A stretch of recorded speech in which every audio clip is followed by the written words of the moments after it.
plans, no stress, and every window comes backed by our lifetime warranty, so you can enjoy comfort, savings, and peace of mind for years to come. Don't wait for the cold to creep in. Replace it right now and save big. Go to advancedwindows.com. That's advancedwindows.com and find out how they can save you money. $2,500 off when you swap out 10 windows or more. That's Advanced Windows. Call them now, 801-850-9100. It's Advanced Windows at advancedwindows.com, 801-850-9100. So Pure Talk just had their best year ever and asked me if I'd like to thank their customers on their behalf for being so awesome. I said sure. It's important to say thanks, especially this time of year, which is why, as one of their many satisfied customers, I should probably thank Pure Talk first for keeping their customer service in this country and for providing hundreds of American jobs. I appreciate that.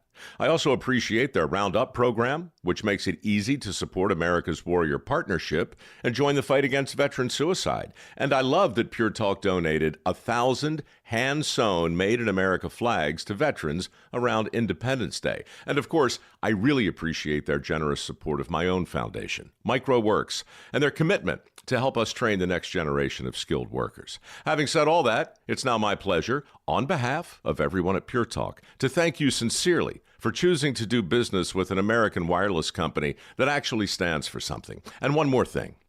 Merry Christmas. Attention Jazz Nation. The long wait is finally over. Mountain basketball is back and better than ever. Let's go!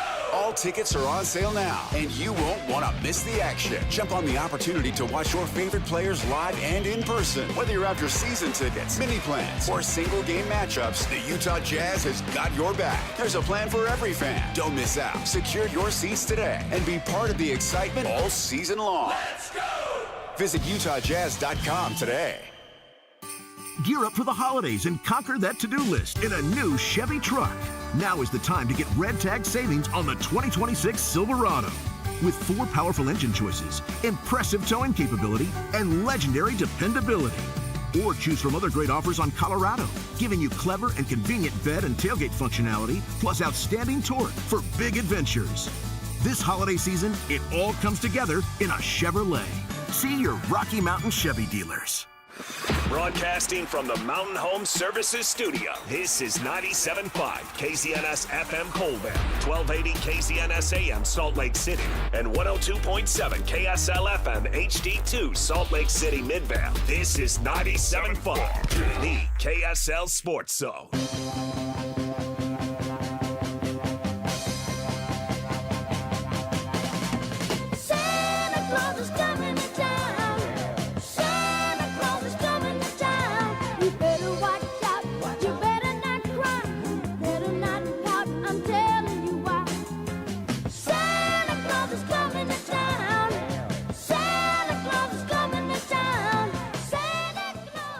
Welcome into the Saturday show, 97.5, the KSL Sports Zone. Christian Esparza, Alex Napolis, Sean Croshaw producing, and Santa Claus on his way to town. I love Christmas season. I was about to say something to Sean for not playing, the welcome home thing, but then I heard what song it was, and I was like, you know what? I told him. To be fair, I told him. Okay. I told him. Well, these Christmas lights were turned off. For anybody interested in watching, you can tune into the show, on YouTube, on KSLSports.com. Real easy. Just go pull it up there if you want to see us, or you can just listen the old-fashioned way on the radio or on the stream. But I came into the studio. The whole station was on remote yesterday at the Road Home. Great event, by the way. Shout out to everybody involved with that. So all the Christmas lights in here were turned off. I came in here. I turned everything on. I told Sean, I was like, dude, I take Christmas very seriously. And Sean was like, well, should we play Christmas music? And I said, you know what?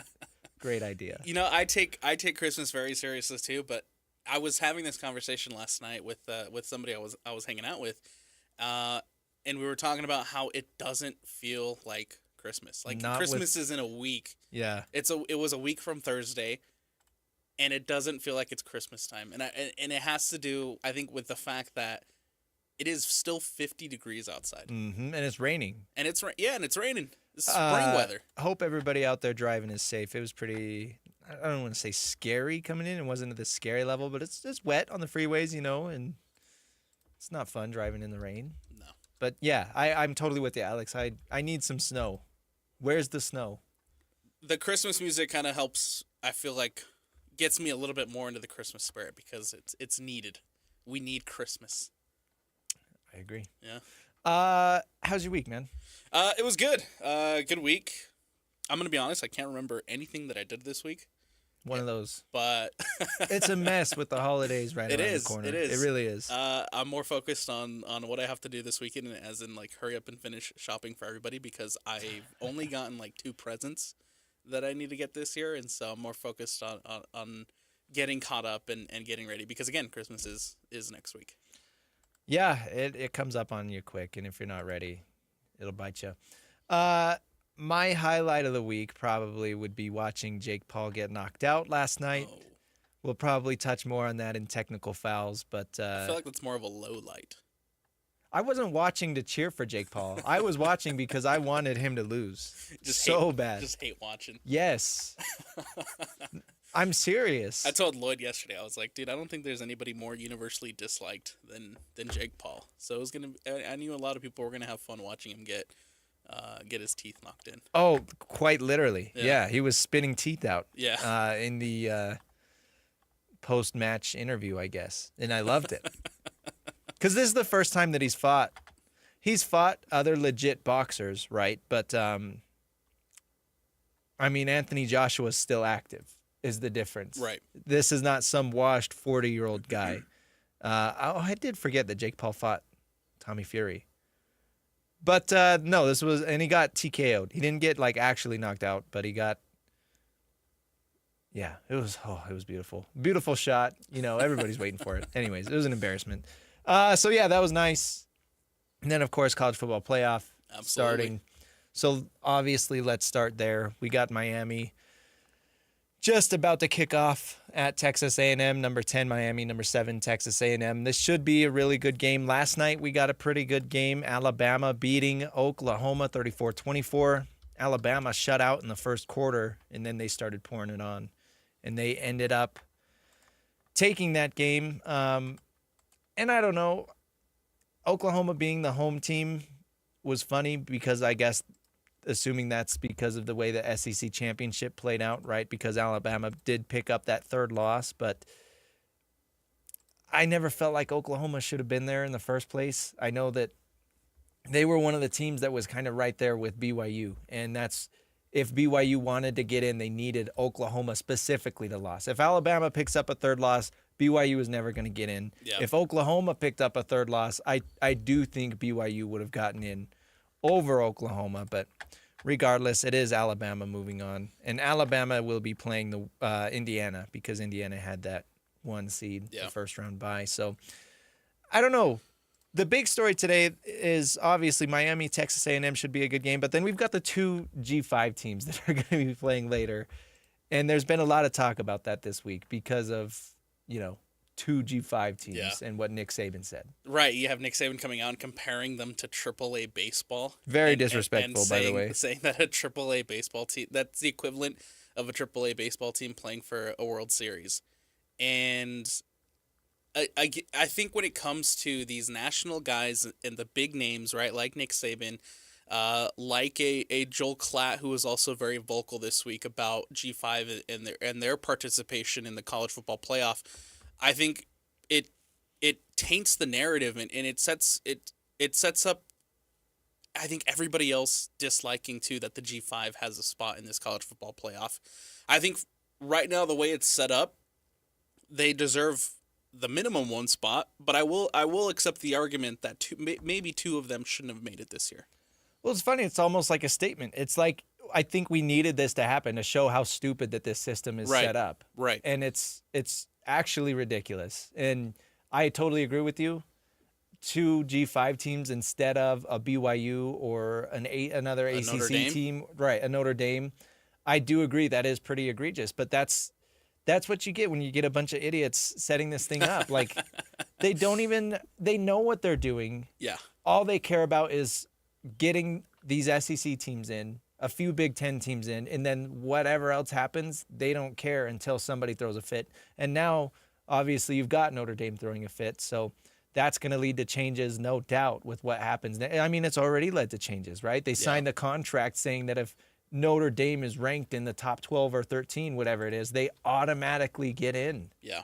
It's crazy. And let's not forget that, too, sometime next month, I believe the deadline is January 23rd, but by January 23rd, there's an expansion that has to happen, and I'm sure the rules and everything will be changed to at that expansion, if that's where the direction they decide to go. You're talking going to a 16-team playoff? Going into next season, yeah. They have to come up with the expansion deadline, which is January 23rd, and I'm sure that in those meetings, whether or not they decide to expand in those meetings, for sure, I think the G5 will changes will be made to make sure that 2 G5 teams can't make it into the playoff. You think they're going to expand it?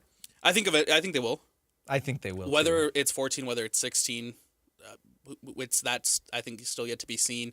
I think ultimately, though, it will be 16, and of course, we'll see what format it ends up being. Whether that's the 5+11 or the 4+4 plus 2+2, whatever that format is. Those formats are hard because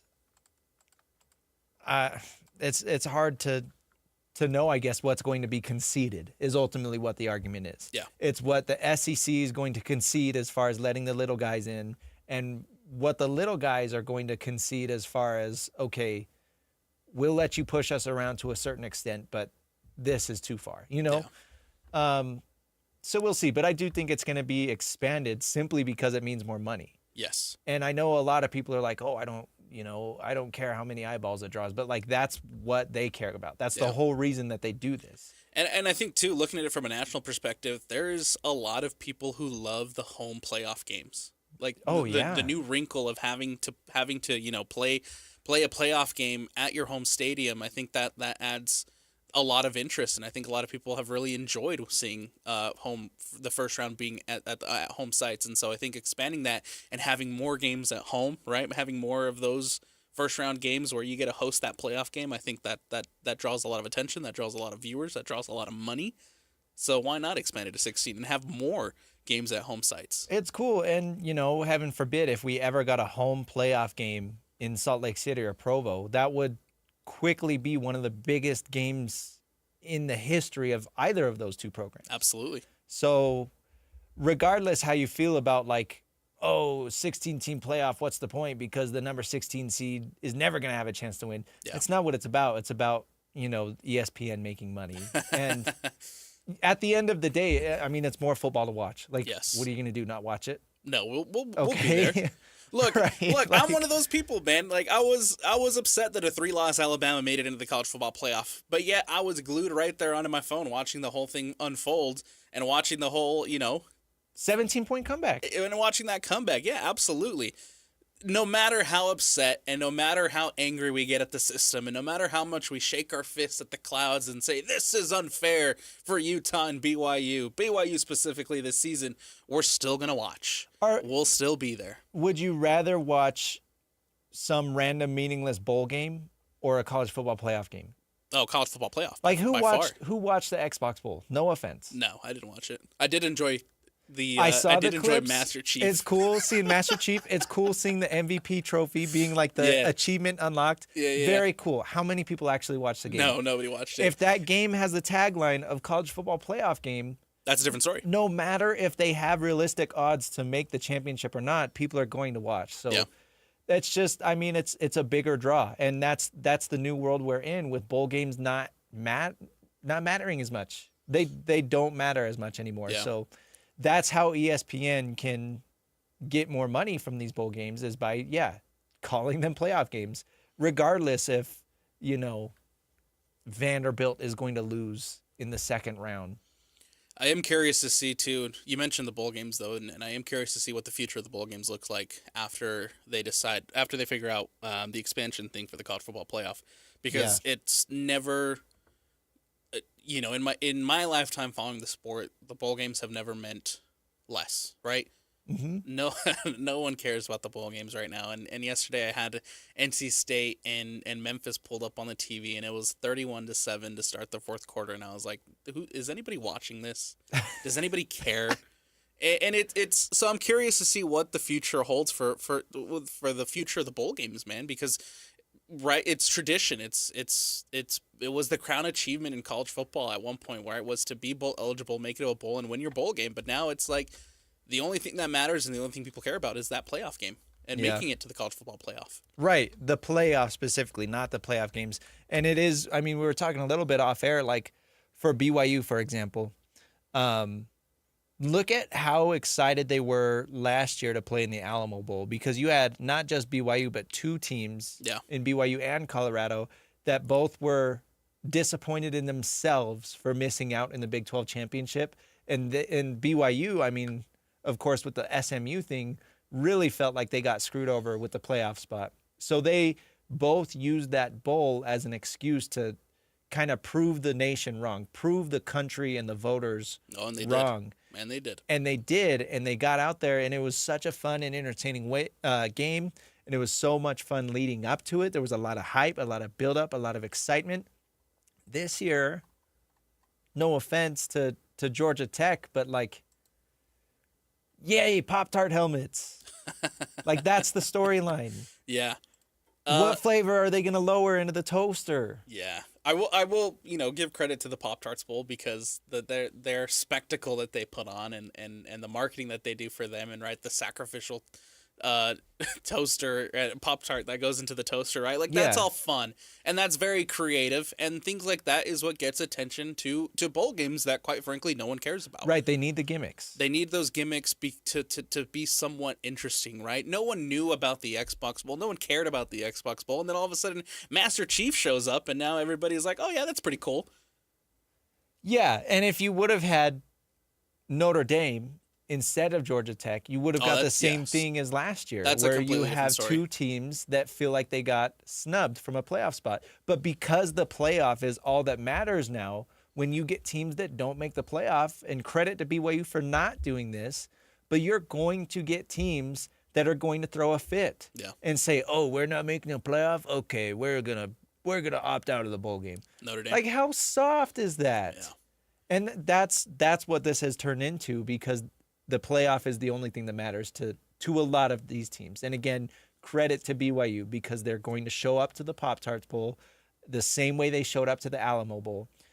They have NFL talent on their roster.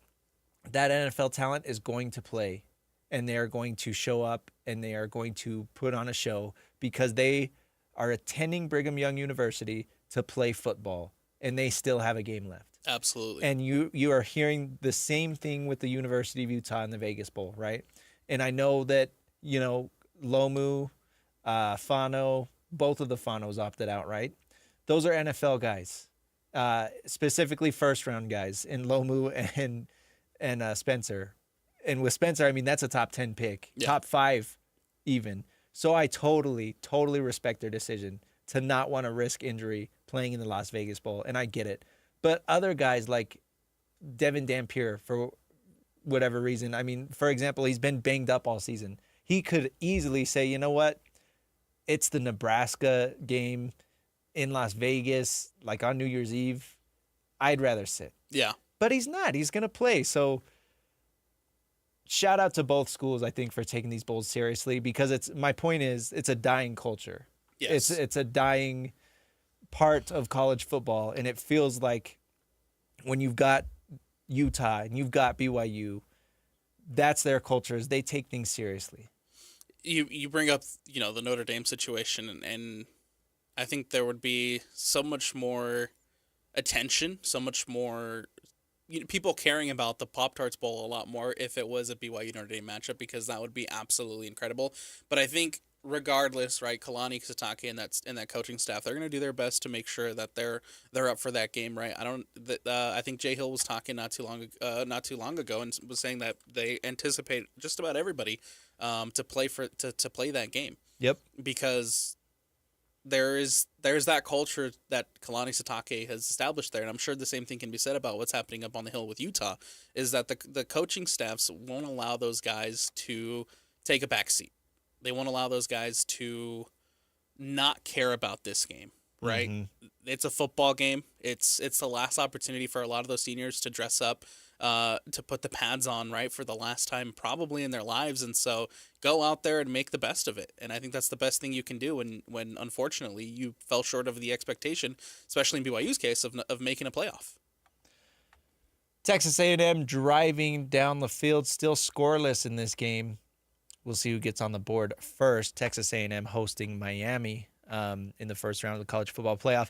Alex, we did have a little bit of breaking news before the show. Yes. Arizona State's Kenny Dillingham signs a 5-year deal to stay with the program. And this is huge because not only does one of the better programs in our local conference keep a coach around that a lot of people like and enjoy, and I think it's very good for them. But the national story here, obviously, is this takes him out of the running for the Michigan job, presumably. 5-year deal. It's going to average about $7.5 million over the per year over the course of the deal. Also getting up to $11 million for his staff, which puts it near the top of the Big 12. Assuming that he's probably going to get more contribution to the NIL fund as well, similar to what Kalani got. But this is big, especially because we saw Joey McGuire and Kalani Sitake get extended recently. They got paid big time. Morgan Scalley taking over at Utah.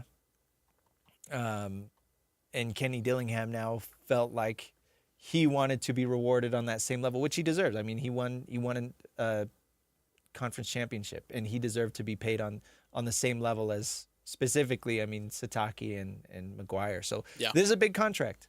It's a big contract, and it's a big deal because all week long, I mean, you heard the rumblings and you heard people talking about it, and hit between him and Kalen DeBoer, like those two seem like the top targets for Michigan. Mm-hmm.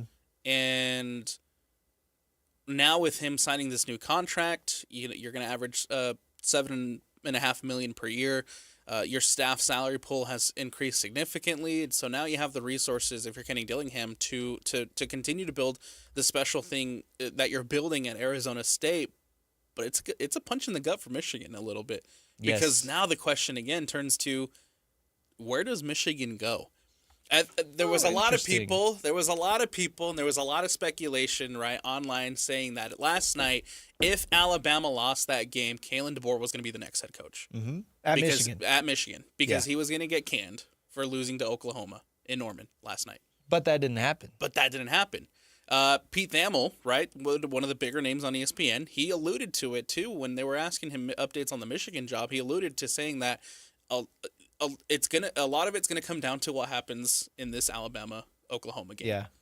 Because again, the feeling was that if he lost that game, he was gonna get canned, and he was gonna end up at Michigan. But they don't. They win that game, and then the next morning you have this Kenny Dillingham news drop, and so now where does Michigan turn their attention to? Man, I wonder if there's any coaches out there looking for a job. Coincidentally, Kyle Whittingham the other day called himself a free agent. Yes. He said he's in the transfer portal. Yep. This is actually crazy. Yeah. So going back to DeBoer, right? It's funny. It's similar to the Ryan Day thing last year. You had Ohio State losing to Michigan during the rivalry week, and there was the whole flag planting, and they got into a giant fight, and it was so cool and fun. And everybody was like, oh, if Ryan Day loses in the playoff, he's gone. Yeah. He wins the freaking Natty, and then they extend him through 2031, $12.5 million a year. So it's crazy how fickle this sport can be, how much things can change in the span of 2 months, essentially. So, right, with DeBoer, everybody's like, okay, he is one of the top dogs for Michigan. And yeah, if he loses to Oklahoma in the first round of the playoff, that would make sense. But he beats Oklahoma. He's going to go on, and they're going to play Indiana. And I don't know. I mean, I still wouldn't be shocked if he ended up leaving, but the more those wins stack up, obviously the less likely it is that he gets fired. And I shouldn't have to say that, but that's how it is. Yeah. Especially if he wins a second playoff game, you're not going to fire a coach after 2 playoff game wins. Even one is like, you feel pretty secure about that. Yeah. So yeah, bringing it back to Kyle Whittingham, he spoke the other day for the first time, obviously, since announcing that he was going to step down. And it's been a very, very, very weird situation up on the Hill. because you have Kyle Whittingham announce that he's stepping down. And in the press release, there's not the word retire anywhere. Then they wait a full, basically 24 hours before they announce Morgan Scally as the head coach. That's right. And everybody's like, okay, when are we going to get like the press conference? Nothing. Yeah. Nothing. And then middle of the week, you hear, okay, Morgan Scally will have a press conference January 6th. And Kyle Whittingham is not going to hold a press conference. He'll just speak to the media after practice on Thursday. And so he shows up, and it was funny. I mean, Sean was up there. Some of these questions, he's getting bombarded. And he literally says at one point, he's like, let's talk about the players. And everybody's like, no. No, what are you going to do? Because the reality is Whittingham has said it without flat out saying it. He wants to keep coaching. Yeah. And he'll play it off as, we'll see where it goes. We'll see what happens. If my phone calls and I like who's calling, I'll pick up. He wants to keep coaching. Yeah. I think so. After that whole situation happened on Thursday, right? He gets in front of the media. He talks for the first time, and he makes some comments about his future. PK jumped on with JJ and Alex, and PK brought up a really good point. We mentioned too what you're saying with not bringing up the word retire at all, anytime, whether that's the press release, whether that's in the actual media scrum. The word retire is nowhere to be found. Yeah. And he talked about this whole idea and this whole notion of being forced out. And he said it's not necessarily a forced, but it might have been an asked. Yeah, PK said this. Yes. Not Whittingham. Not Whittingham. This was PK. Just want to clarify. PK. Yes. Yeah. This was PK. And I kind of feel like he's right. I feel like that would make sense. Because everything that Whittingham said in the press conference, right, feels that he wants to continue, he wants to keep coaching, but he didn't want to, quote unquote, overstay his welcome, which I thought was also a very interesting comment to make. Yeah. Well, let's start with the obvious point of this is, if he wanted to keep coaching, he had every right to stay at Utah. Yeah.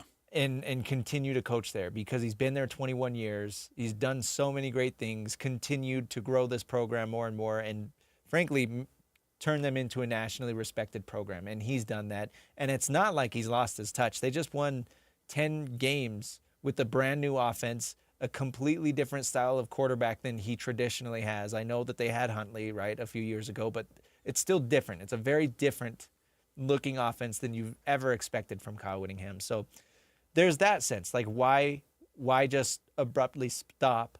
But then you start thinking about it, and it's not abrupt.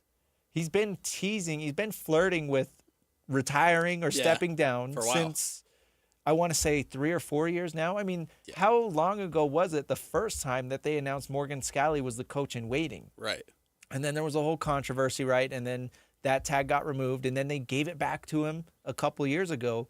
So I think just reading between the tea leaves here, you look at that situation, and they kind of had to choose, like, okay, Kalani was getting calls from Penn State, and you'd have to assume that there were at least conversations about taking Morgan Scally with him.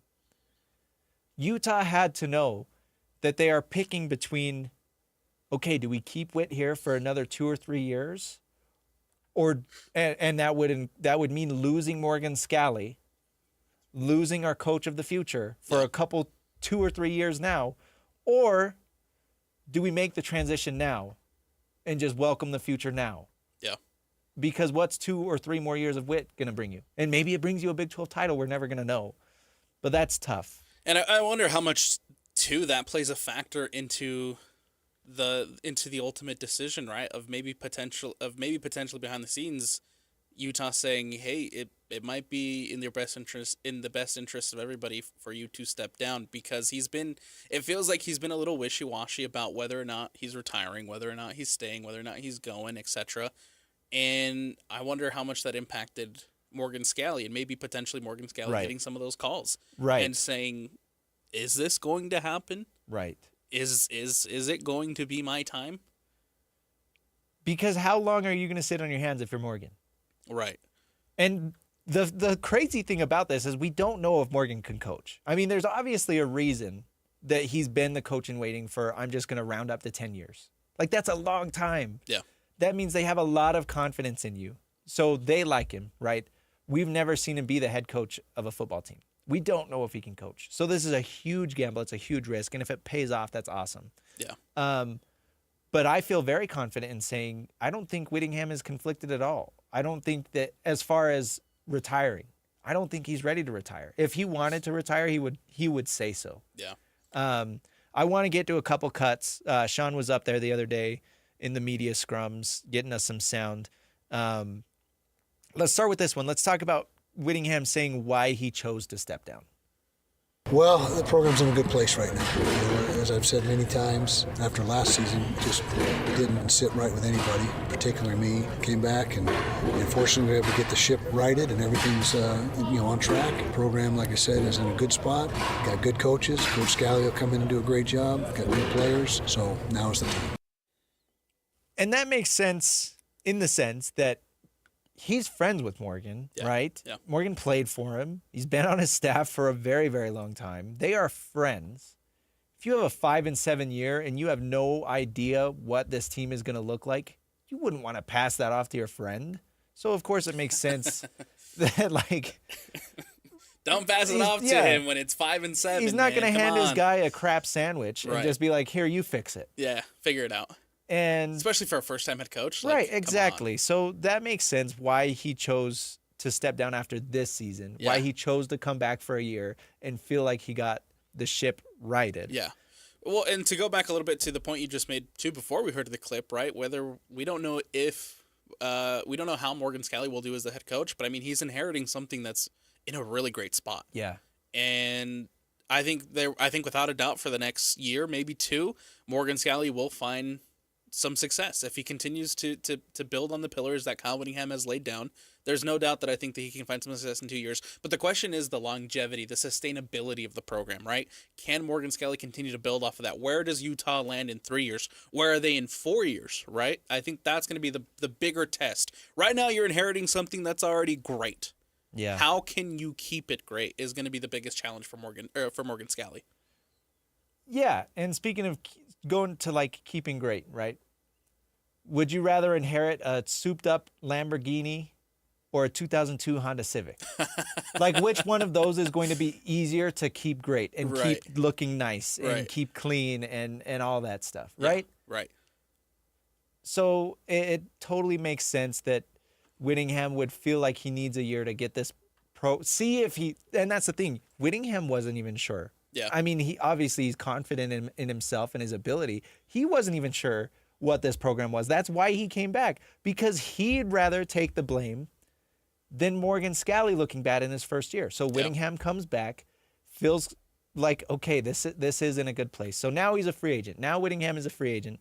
This is what he had to say about that. I'm a free agent. I'm in the transfer portal. So yeah, it's a different feel, but like I said, I'm at peace, and I did not want to be that guy that overstayed his welcome and people just saying, hey, when's this guy going to leave? That was not my intention ever, and I hope I didn't do that. I'm sure with some people I did do that, but to me the timing is right. And that's what you don't want to hear. You never want to hear, like, a guy who's been here for 21 years and say, I've overstayed my welcome. Yeah. You know what that makes me think of? Makes me think of like a grandparent, like a sweet grandparent, like a sweet grandpa. And he's like, yeah, a little bit. He comes over and he's like, okay, I'm going to head home now. You probably don't want me to stay much longer. And it's like, no, grandpa, stay. Like, we love you. Yeah. Don't go yet. Wait, you would never overstay your welcome. What are you talking about? Yeah.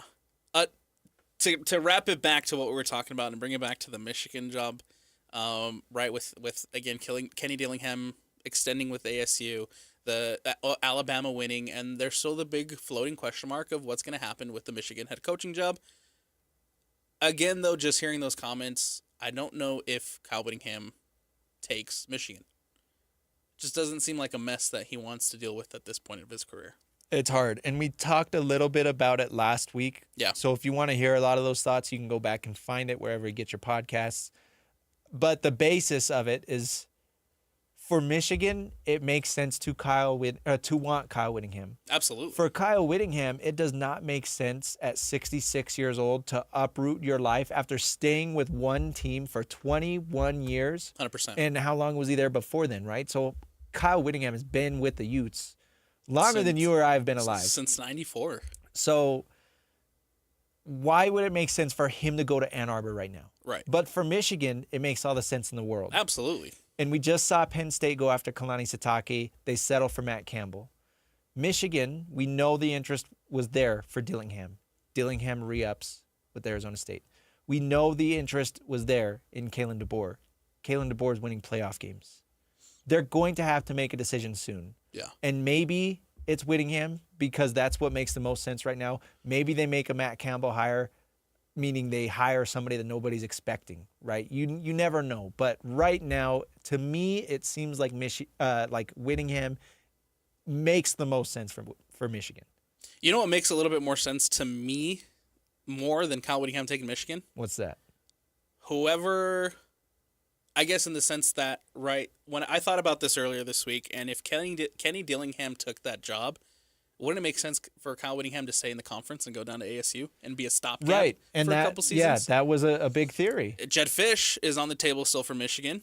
What if he goes up to Washington and fills in for takes over for Jed Fish if Jed Fish takes over for Michigan? And that's the thing is even if he doesn't take Michigan, that means a job is going to open up. Exactly. And he is a free agent. Exactly. He's in the transfer portal. 100%. So, yeah, we'll see. Stay tuned. I was honestly surprised that they haven't made a move yet, Michigan. We'll see what happens within the next week. Of course, the holidays, you never know. Maybe somebody's going to get a very nice Christmas present. It's going to be like a Christmas news dump. Here's $9.5 million from Michigan. We got to take a break, though. Coming up next on the other side, we'll talk about some of these bowl games we've got coming up. Utah State playing the Potato Bowl on Monday. BYU playing in the Pop-Tarts Bowl next Saturday. And then Utah playing in the Las Vegas Bowl on New Year's Eve. So we'll talk a little bit about those bowls coming up next. Stick with us. It's the Saturday Show, 97.5 the KSL Sports Zone. Hey, bro. You hear us every day with our crazy opinions. Hey, what you doing? Well, now, it's time to hear from you. Hey, great show. Download the KSL Sports app and fire off your thoughts with the call-in tab on the bottom of your screen. Your show is fantastic. It's the one that captivates me the most. You can tell PK to stop singing. G-Bang! Let Jake and Ben know what you really think of the Jazz. Woo! Tell Hans and Scotty about your favorite barbecue spot or what color of tie JJ should be wearing on TV. The best entries will be played on the air. Download the KSL Sports app now and hit the call-in button to let your voice be heard. I think you guys do an incredible job. This is 97.5, the KSL Sports Zone. At Peach Windows and Doors, they help homeowners stay in the homes they love while upgrading to the elegance, efficiency, and natural light of today. With hundreds of 5-star Google reviews, their clients know Peach Windows and Doors deliver what they promise.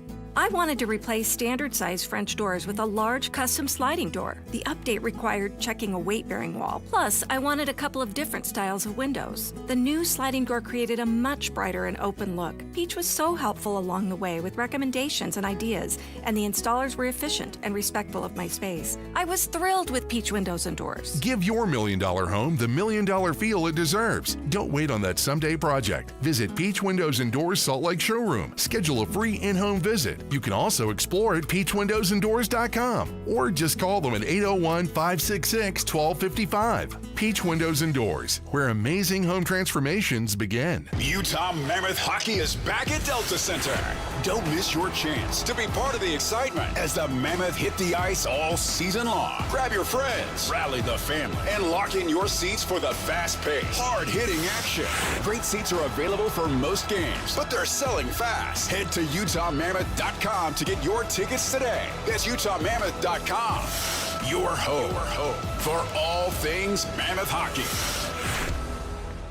Hey, Ryan Reynolds here for Mint Mobile. You know, one of the perks about having 4 kids that you know about is actually getting a direct line to the big man up north. Mm-hmm. And this year, he wants you to know the best gift that you can give someone is the gift of Mint Mobile's unlimited wireless for $15 a month. Now, you don't even need to wrap it. Visit mintmobile.com/radio.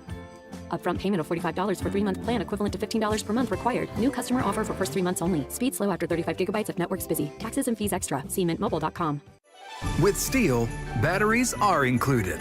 This holiday season, give a gift that's ready to go right out of the box. For everything from cleaning up the yard to cutting up firewood, Steel tools check off the wish list and knock out the to-do list. And right now, buy select battery tool sets and get a free extra battery. Visit SteelUSA.com for holiday deals and gift ideas. Happy holidays from Steel. Offer valid for a limited time only at participating dealers while supplies last. During the Mazda More to Move You sales event, Tim Daly Mazda Southtown is offering 0% for up to 63 months on 2025 Mazda CX-50 and Mazda CX-5 turbos. And to make it even easier for you to drive away in your new Mazda, you won't pay till next year. That's right, 0% and no payments till 2026. There's no better time than now to get your new Mazda. Come in today to Tim Daly Mazda Southtown in Sandy. Some restrictions apply. APR OAC. Not available with any other offers. See dealer for complete details. With Steel, batteries are included. This holiday season, give a gift that's ready to go right out of the box. For everything from cleaning up the yard to cutting up firewood, Steel tools check off the wish list and knock out the to-do list. And right now, buy select battery tool sets and get a free extra battery. Visit SteelUSA.com for holiday deals and gift ideas. Happy holidays from Steel. Offer valid for a limited time only at participating dealers while supplies last. This is actress Holly Robinson Peete for Eggland's Best. Whether it's breakfast, lunch, or dinner, make sure you're choosing wholesome ingredients like Eggland's Best Eggs to plus up your nutrition. With more than 6 times the vitamin D and double the omega-3s and vitamin B12 compared to ordinary eggs, Eggland's Best supports a healthy lifestyle. Available in so many delicious varieties, classic, cage-free, and organic. Eggland's Best. Better taste, better nutrition, better eggs. Visit egglandsbest.com to learn more. Hey, this is Chris with JCW's. Drop in for one of our delicious gourmet burgers made with 100% choice Grand Chuck. We're in Lehigh, American Fork, Provo, South Jordan, and Harriman. JCW's, quality and a lot of it.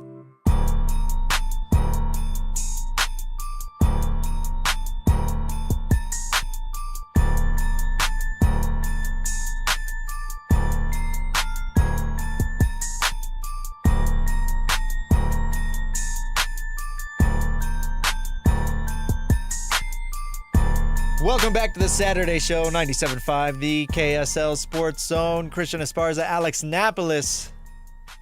Got the college football playoff up on the TV, 0-0 right now between Texas A&M and Miami. Is this Jingle Bells? It sounds like Jingle Bells. That was Gucci Mane's 12 Days of Christmas. Oh, okay. Gucci Mane. I found out during the break that Gucci Mane makes Christmas music. Several. Didn't know. He's a man of many genres. You learn something new every day, man. Who do you got between Miami and Texas A&M? Oh, that's a great question. A&M, I don't think they're as tested as we think they are. No. If you look at their schedule, they played one good team, and it was probably Notre Dame. The other, good team that they played was probably Texas, and they lost that game. They haven't been great to end this season, so I'm looking at Texas A&M, and they're on my fraud alert list right now. I think they're all frauds. I think anybody that makes the first round, anybody that's playing this first week is going to have a questionable schedule. If BYU were to be in there, they would have the same questions, like who did they play, right? Fair. I think locally, obviously, a lot of people are cheering for Miami to lose because that should have been BYU's spot. Yeah. But same thing, that's the reason BYU didn't get in, Yeah. because the argument was who did they beat? Sorry, Cougar fans, though. I think Miami takes this one on the road. You think so? I think so. I think Miami wins, beats Texas A&M. Well, Texas A&M sent Alex Caruso as their guest picker, so I'm gonna go Texas. Are you a big Alex Caruso guy? Oh, dude, who isn't? I do like him. Good baller. Very good. Yeah. Let's talk Underrated. about. I don't think he certainly doesn't get enough love. No, he's a very solid glue guy. Yeah. Brings his lunch pail to work. Very, yeah. Let's talk about these bowl games we got coming up. It's the holiday season. That means it is bowl season. I'm super excited that Utah State is playing in the famous Idaho Potato Bowl. I think that is a perfect fit for them.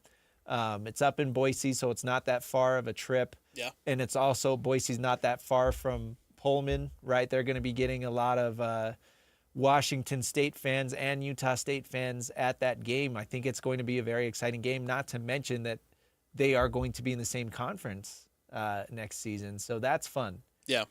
And I think that's the big, I think that adds more intrigue to this matchup. Is because it is Washington State, and it is because they will be in the Pac-12 with Utah State. Or as Kirby Moore said, the Mountain West next season. They'll be in the Mountain West together next season. Sure. We got to come up, we can come up with something because obviously, right, the new look Pac-12, how many Mountain West teams did they take? Yeah. And they took like all the state schools. Yes. So it's all states. Whatever that means. You know what though? It is, since with it being Broncos' first year, I don't necessarily know if a lot of people maybe in and around the Mountain West thought that they would be bowl eligible within their first season. Certainly beating the expectations of where I thought they were going to be. I thought they would barely miss a bowl game, but obviously they're in a bowl game now, and so I think Utah State, they'll be fired up, right? It's Broncos' first year. They'll be fired up. I'm sure Broncos going to get those guys ready for what should be a really fun matchup, and I like Utah State going up there to Boise, man, and getting a win against Washington State. I also really, really enjoyed the pictures of a shirtless Bronco Mendenhall sledding down the mountain with his guys. Let's go. Yeah, and that's awesome. And that's, earlier we were talking about giving credit to Utah and BYU. Oh, we got a muff punt. Texas A&M muffed a punt. Looks like they recovered, around their own 12. That could have been ugly. Lucky. But earlier we were talking about Utah and BYU taking these bowl games seriously, and we should have mentioned Bronco Mendenhall as well and the Aggies, because Vegas had their win total at like 4 or 5 before the season started, and I mean even hitting 6 that's the over, baby. Cash it in, and that's obviously a very good start for Bronco Mendenhall up in Logan. So I truly think that he's the type of guy that is going to have his team excited to play. No matter what bowl game they're in. And that brings up a different conversation, too, about the group of 6 and their bowl games and where their situation is. Because I think for the group of 5, group of 6, whatever you want to call it now, I think that there is still intrigue there. And those bowl games still matter to those schools. Because, again, only one of those teams gets to make it to the college football playoff. And this year, too. In this case, too. But normally they're supposed to be just one, and everybody else plays for the bowl games. And so I think in the sense that Utah State made it to that bowl game, I think in the sense that in the group of 6, bowl games still matter. Mm-hmm. Right? We look at it from the perspective of Utah, BYU, and even on the national perspective, right, of people not caring about bowl games. But for these schools and for these guys, those games really do matter. Because that's your goal for the season. That's your crown achievement of the year. Yeah. Obviously, I think that's a great point. Obviously, right, you still want to make the playoff and you still want to push for the playoff, but it feels different for a team in the Mountain West than it would be for, a team in the Big 12 missing out on the playoff. Kickoff at noon on Monday. We are going to be carrying the game here on the KSL Sports Zone. We will have DJ and PK and Jake and Ben, and then at noon, the Potato Bowl, the famous Idaho Potato Bowl, will take over because our guy Scotty G is going to be on the call with the Aggies. So we'll see how they do. And then, of course, a week from now, 1:30, BYU taking on Georgia Tech in the Pop-Tarts Bowl. We've seen Kalani Sitake lowering the Pop-Tarts into the trophy. It's like an actual toaster, so that's funny. The mascot has been like a ritualistic sacrifice the last couple of years, so that's funny. Yeah. As far as the actual matchup, I wish it was Notre Dame. We kind of harped on this last segment. We'll see how Georgia Tech shows up. I mean, they were ranked to end of the season. Yeah. I don't even remember what they were ranked. They were in the 20s or something. It still could be a good game. I really feel like BYU is going to come out fired up, though, and I think that they are going to make an example out of Georgia Tech. I think for Georgia Tech, They were undefeated up until that NC State game, and then they kind of fell off in November a little bit, ended up falling down to 22. Late into the season, they were still in the conversation of potentially making it into an ACC game, but again, ultimately fall short of those expectations. Now they're at the Pop-Tarts Bowl. It seems like they're doing some reconstruction with their coaching staff, and talking to a Georgia Tech beat writer yesterday on JJ and Alex, it sounds like they're kind of more geared towards getting ready for next season. Yeah. It seems as though that's what we mean talking about. Right. And so kind of similar to last season, it feels like BYU's in a spot where they're going to come in and they're going to win this game. It's frustrating, man. Knowing, I mean, you can't say because you don't know anything, especially about a program halfway across the country. But like knowing that BYU is going to take this game seriously and the other team probably won't. Yeah. So that sucks. But the Pop-Tarts Bowl is cool. So I'll say that. You got to eat Pop-Tarts at the end of it. Yeah. Yeah. Utah in the Vegas Bowl. I was joking, like, the Pop-Tarts Bowl is releasing all these things with the toaster and the whatever. Let's get like Morgan Scally pulling down the slot handle or something, promoting the Vegas Bowl, or like doing a photo shoot in front of the Bellagio or something. For a bowl game in Vegas, it doesn't feel like they really do much. And there's so much potential there, right? It's Las Vegas. Right? There's so much potential there to do something fun, some marketing, similarly to what you see with the Pop-Tarts Bowl, right? Do something fun to get more attention, draw something, use Las Vegas to your advantage. Instead, they do. It's just a football game. It's just a football game. Yeah. There's like, it seems like there's no extracurricular, no celebration as part of this. So yeah, we'll see. Obviously, the big storyline is this is Kyle Whittingham's last game as the head coach. And when Whit took over from Urban Meyer, remember, they were co-head coaches of that bowl game. That's not how it is this year. This is officially going to be Kyle Whittingham's last game. And then, of course, Morgan Scally will be introduced January 6th, about a week following, I guess. So that's the big one. And again, the players are going to want to play for that. Yeah. That they are going to want to send Whittingham out on a good note. So that, and you already have Devin Dampier earlier this week coming out and saying that he's playing. Right, and it seems like if the only guys so far that have opted out for Utah are the guys you mentioned earlier, which is Lomu, which is the Fano brothers, who have all now declared for the draft and will be opting out for this one. But it seems like there's Lander said he's playing, right? Yes, and so I think that there is, because it is Kyle Whittingham's last game, there are still guys who are going to be up and ready for this game.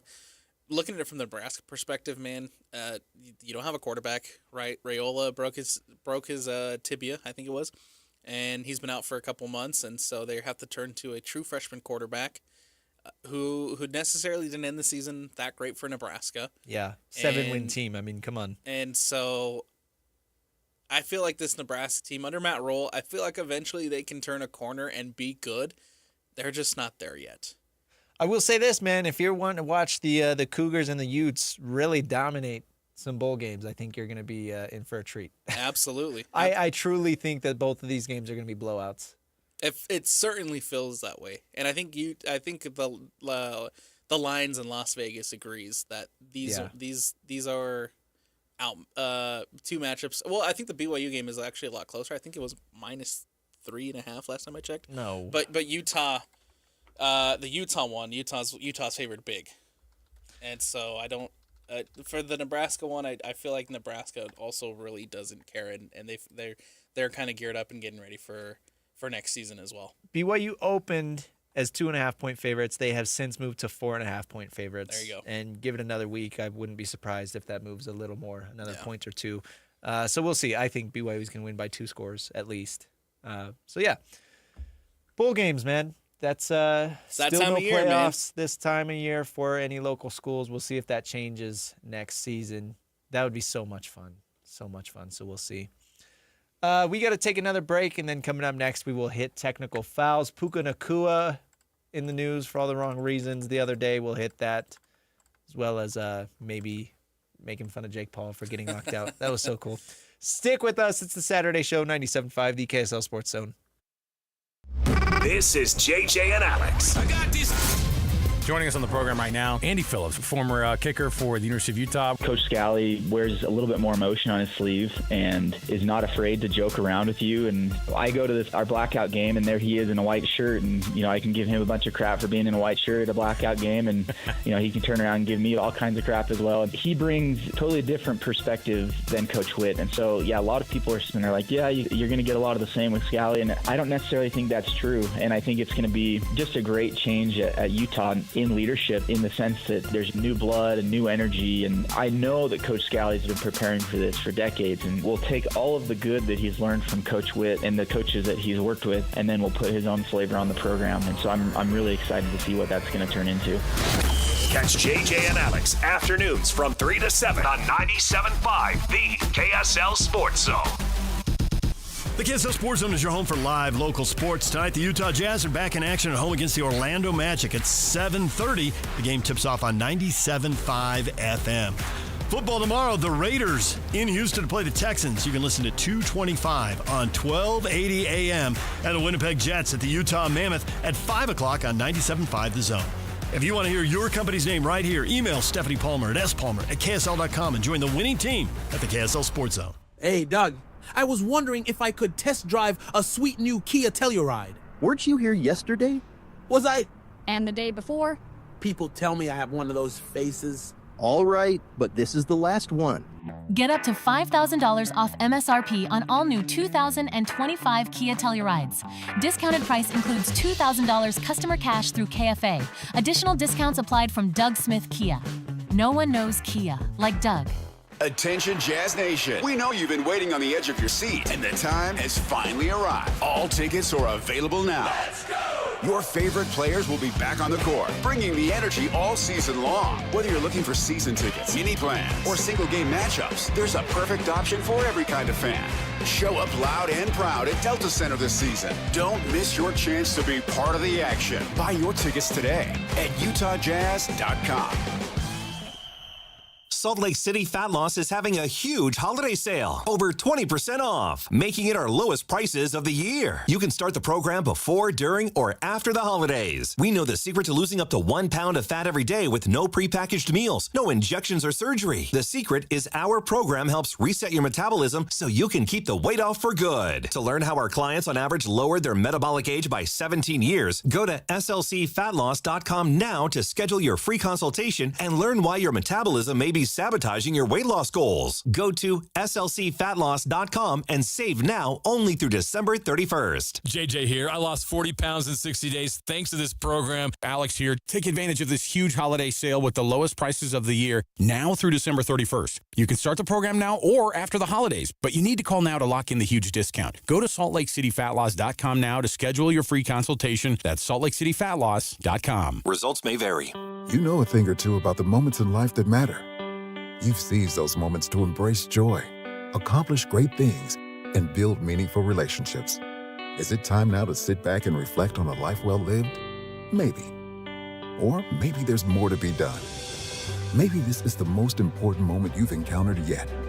By volunteering with AmeriCorps Seniors, you can seize the moment, lend a hand, and get back more than you give.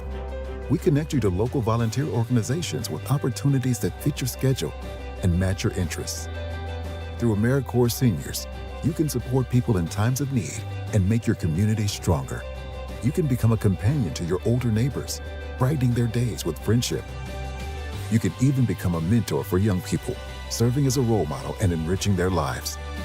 Are you ready to seize your moment?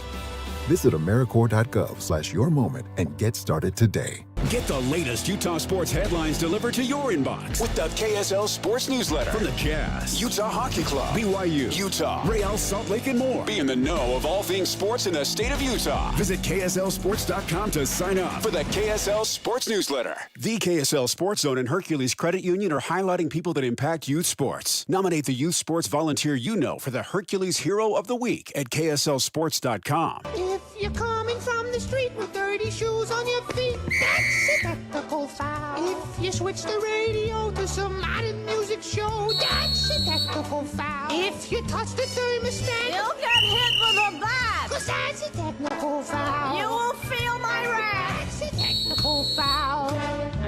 Personal foul, 69, offense. He was giving them the business. A technical foul. Welcome back to the Saturday Show, 97.5, the KSL Sports Zone. Christian Esparza, Alex Napolis, thank you for making us a part of your Saturday morning. Hope you're getting ready for the holidays, settling in. Hope you've got all of your Christmas shopping done, unlike my guy, Alex. We got the college football playoff up on the TV. Looks like A&M, they're driving. They're about to score. They're on about the 5-yard line. Still scoreless in this one. See if they punch it in here. See if they punch it in, or it is 4th down. So we'll see if they go for 3. I would go for it. Dude, speaking of that, how many freaking times did your guy Sean McVay go for it on Thursday night? You know what? My goodness. I love it, man. He's aggressive. It was like 4 times in the first quarter alone. Yeah. I like it, though. I enjoy it. He's aggressive. Might as well. Yeah. Well, they could have used 3 points. I mean, yeah, the hindsight 2020, but they could have used 3 points. But I like his confidence in the. Oh, it just got blocked. Wow. I like his confidence in the offense. Yeah. Well, speaking of the offense, let's start there. It is time for technical fouls, one of our favorite segments every week, talking about the crazy, stupid things that go on in sports. We got to talk about Puka Nacua here. Not only was it a huge national story, but of course, Puka, local guy, right? Went to, was it Orem? Yeah, graduated from Orem High School. In the news for all the wrong reasons. And the most frustrating thing is he is no doubt a rising superstar in the league. And you saw that with his performance Thursday night, 225 receiving yards, a career high, literally days after setting a different career high with 181 receiving yards. Yeah. So that's 400 receiving yards in 2 games. Ridiculous performance. He's a very, very good player. One of the best, if not the best receivers in the league. Yep. But of course, the news was, I don't know, what was it, Tuesday or Wednesday? He went on a live stream with a couple of these knuckleheads, and they were trying to get him to do some anti-Semitic dance. Yeah. And Puka said he was going to do it for his touchdown celebration, and he claims that he didn't realize that what he was doing, and he released a statement apologizing and saying all the right things. I get it. And the fact that he came out and apologized is obviously a good thing. And we saw Sean McVay talking about it in the postgame a little bit. I think the fact of the matter is, though, like, Puka's got to get his head on straight about who he's surrounding himself with. 100%. And that's how you get in these bad situations. Because if you surround yourself with idiots, with knuckleheads, you're going to look like an idiot or a knucklehead. Yeah. And Puka's young, he's very impressionable, but you gotta be so careful these days because these streamer guys are bad news. They are. And especially guys who I think in the past have been in some hot water, man. Very controversial themselves. Not that I don't follow these streamers. I don't really necessarily, care for their content or what they put out or anything, along those lines. But I have younger siblings, and they're in the stream. They keep tabs on the streaming community, so they know who these guys are. And so of course I asked them what they did, and they've brought up that they've been in some controversies in the past. Yes. So I mean, just hanging out with these guys to begin with is bad news. Yeah.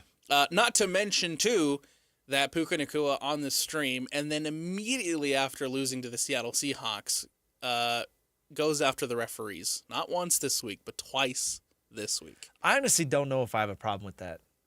I do think that if you want calls to go your way, yeah, the last thing you want to do is criticize the officials, especially the day before you have a game. A big game. A huge game. Yeah. And a game that honestly came down to officiating.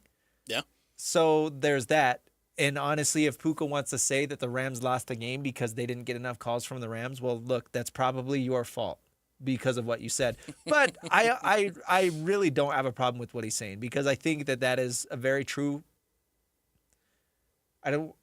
Okay, part of it was fact, right? Part of it was factual in the sense that these are part-time employees. Yes. NFL officials are not full-time employees. They are lawyers. They are whoever, guys with a normal job. Yeah, but to straight up come out on the stream and say that they fabricate calls just to get on TV. It's a conspiracy. That's quite a claim to make. It is quite a claim to make. It's quite a claim. I get it. We'll see if he gets fined from the NFL. It's funny because that was overshadowed by the whole dance thing. Yeah. But we'll see. I think he did. I think the NFL came in yesterday and fined him. Oh, was it 25? Oh, he did. I think so. I think so. I mean, yeah. At the end of the day, though, you are a rising superstar in the NFL. You are very young. But the thing is, like, even younger people look up to you. Yeah. You know, how many little 6-year-olds are out there wearing a Puka Nacua jersey? Just here in the state of Utah alone. Right. Just here in the because he's Utah a local alone. guy. Exactly. So, and it's a hard thing, right? Athletes aren't asking to be role models when they become, superstars. Yeah. They don't become NFL players because they say, I want to be a role model for younger kids. But that's kind of the burden that you have on your shoulders when you become that. And no, I'm not saying you have to be, a saint out there.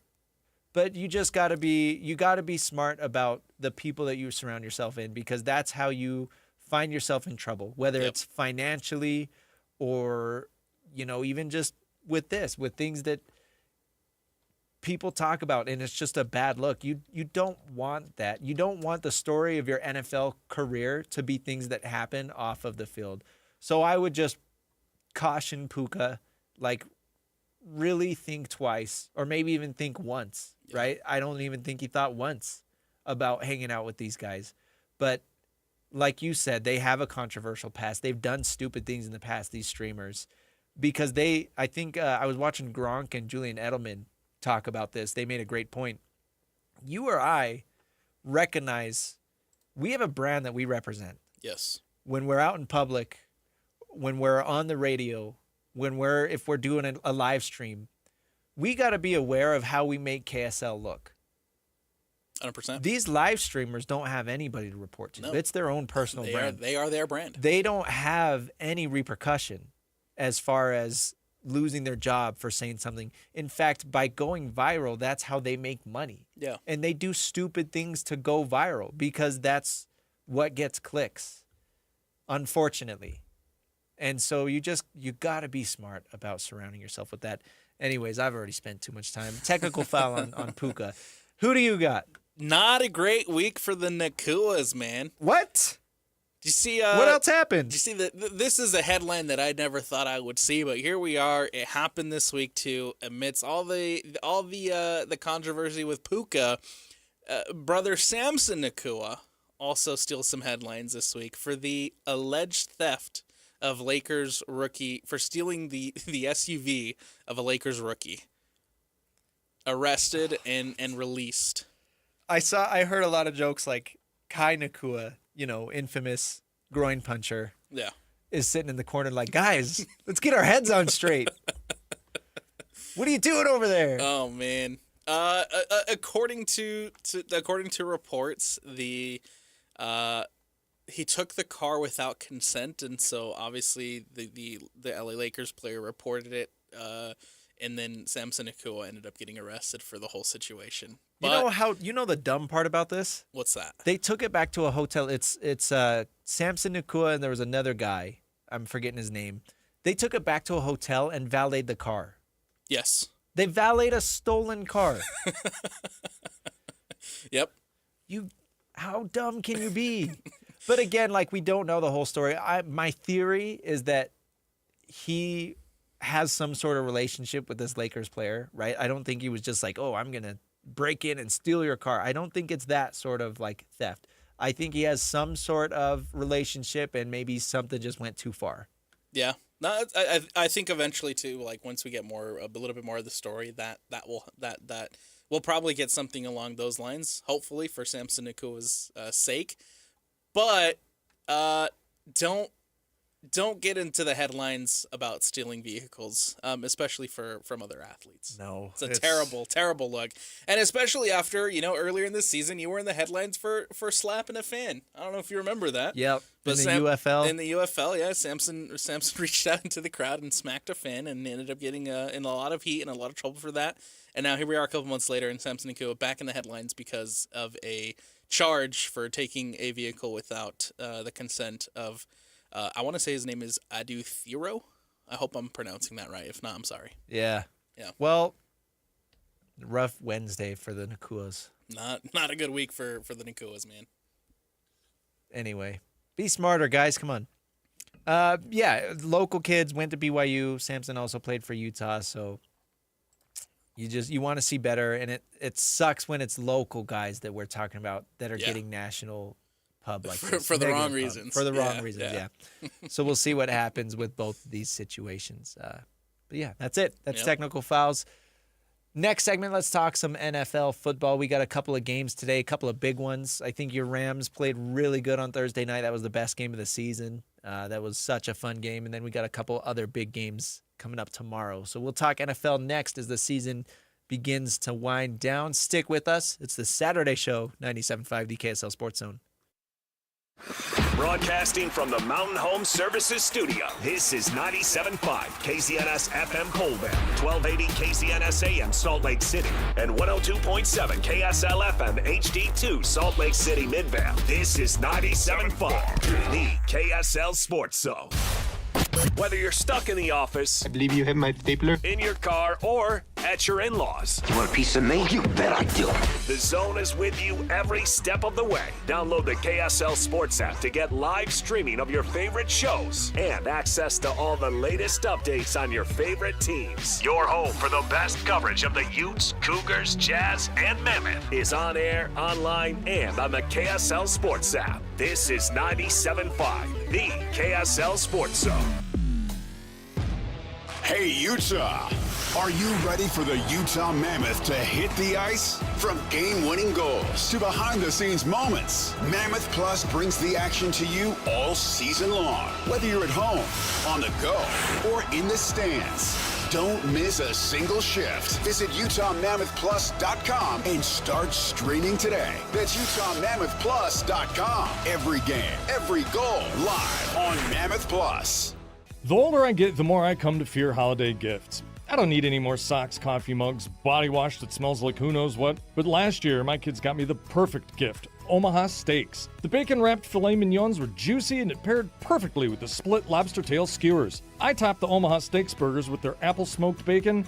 Best burger I've had all year. I've been hinting for the last 3 months that I want Omaha Steaks again this year. Fingers crossed. But right now, listeners get an extra $35 off their order with promo code SKY at checkout. Omaha Steaks offers unrivaled quality and variety, and every bite is backed by their 100% guarantee. Right now is the perfect time to save on delicious gifts and holiday hosting favorites. Save big on gourmet gifts and more holiday favorites with Omaha Steaks. Visit omahasteaks.com, and for an extra $35 off, use promo code SKY at checkout. Terms apply. See site for details. That's omahasteaks.com, promo code SKY. Hey, Benjamin, we've got a surprise for you. What? You have a brother. $100 bill just like you. Hey, I'm Ben. What? We just got him for joining America First Credit Union and opening a new checking account. And you're going to live together at America First. What? This is nice. For a limited time, new members get a $100 cash bonus when they open a checking account or $50 when they open a youth checking account. So head to AmericaFirst.com and get your money working today. Membership eligibility, terms, and conditions apply. Federally insured by NCUA. If a Lenovo computer for your business is on your holiday list, don't shop around. Just go directly to the source, Lenovo.com. It's your last chance to get exclusive deals on the PCs you want for your business, like the ThinkPad X9 14 Aura Edition and Yoga 7i 2-in-1. So avoid all that shopping chaos and price comparing, and just go directly to the source, Lenovo.com, where PCs are up to 35% off. That's Lenovo.com. Lenovo.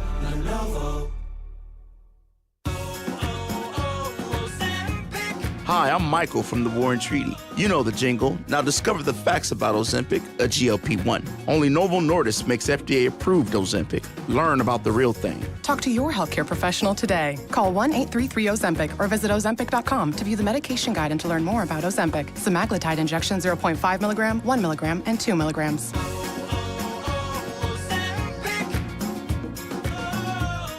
Once there was a man who couldn't stand.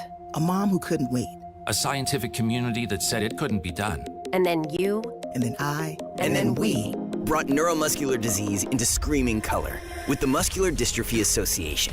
For 75 years, our voices have thundered through the halls of Congress.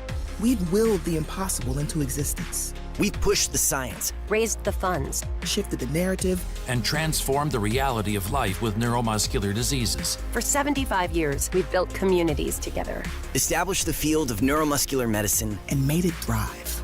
Call that a legacy, Call it impact. Call it momentum. just call it ours. because it's the generations of community heroes that give MDA the strength we have today. And until neuromuscular disease is a thing of the past, you couldn't stop us if you tried. Join us and celebrate 75 years of breakthroughs at MDA75.org. Hey, this is Chris with JCW's. Craving something sweet? We do ice cream right. Come in and try one of our shakes, freezes, or an ice cream cone, and you'll see why we say JCW's, quality, and a lot of it.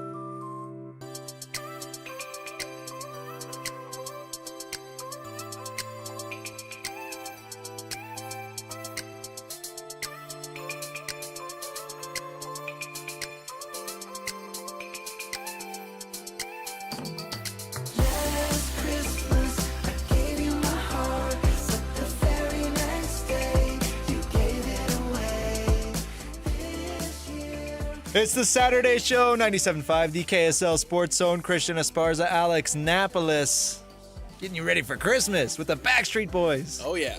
Love it. I've only heard like maybe a couple Backstreet Boys songs. Really? Oh, actually, I think I'm right there with you. I'm more of an NSYNC guy.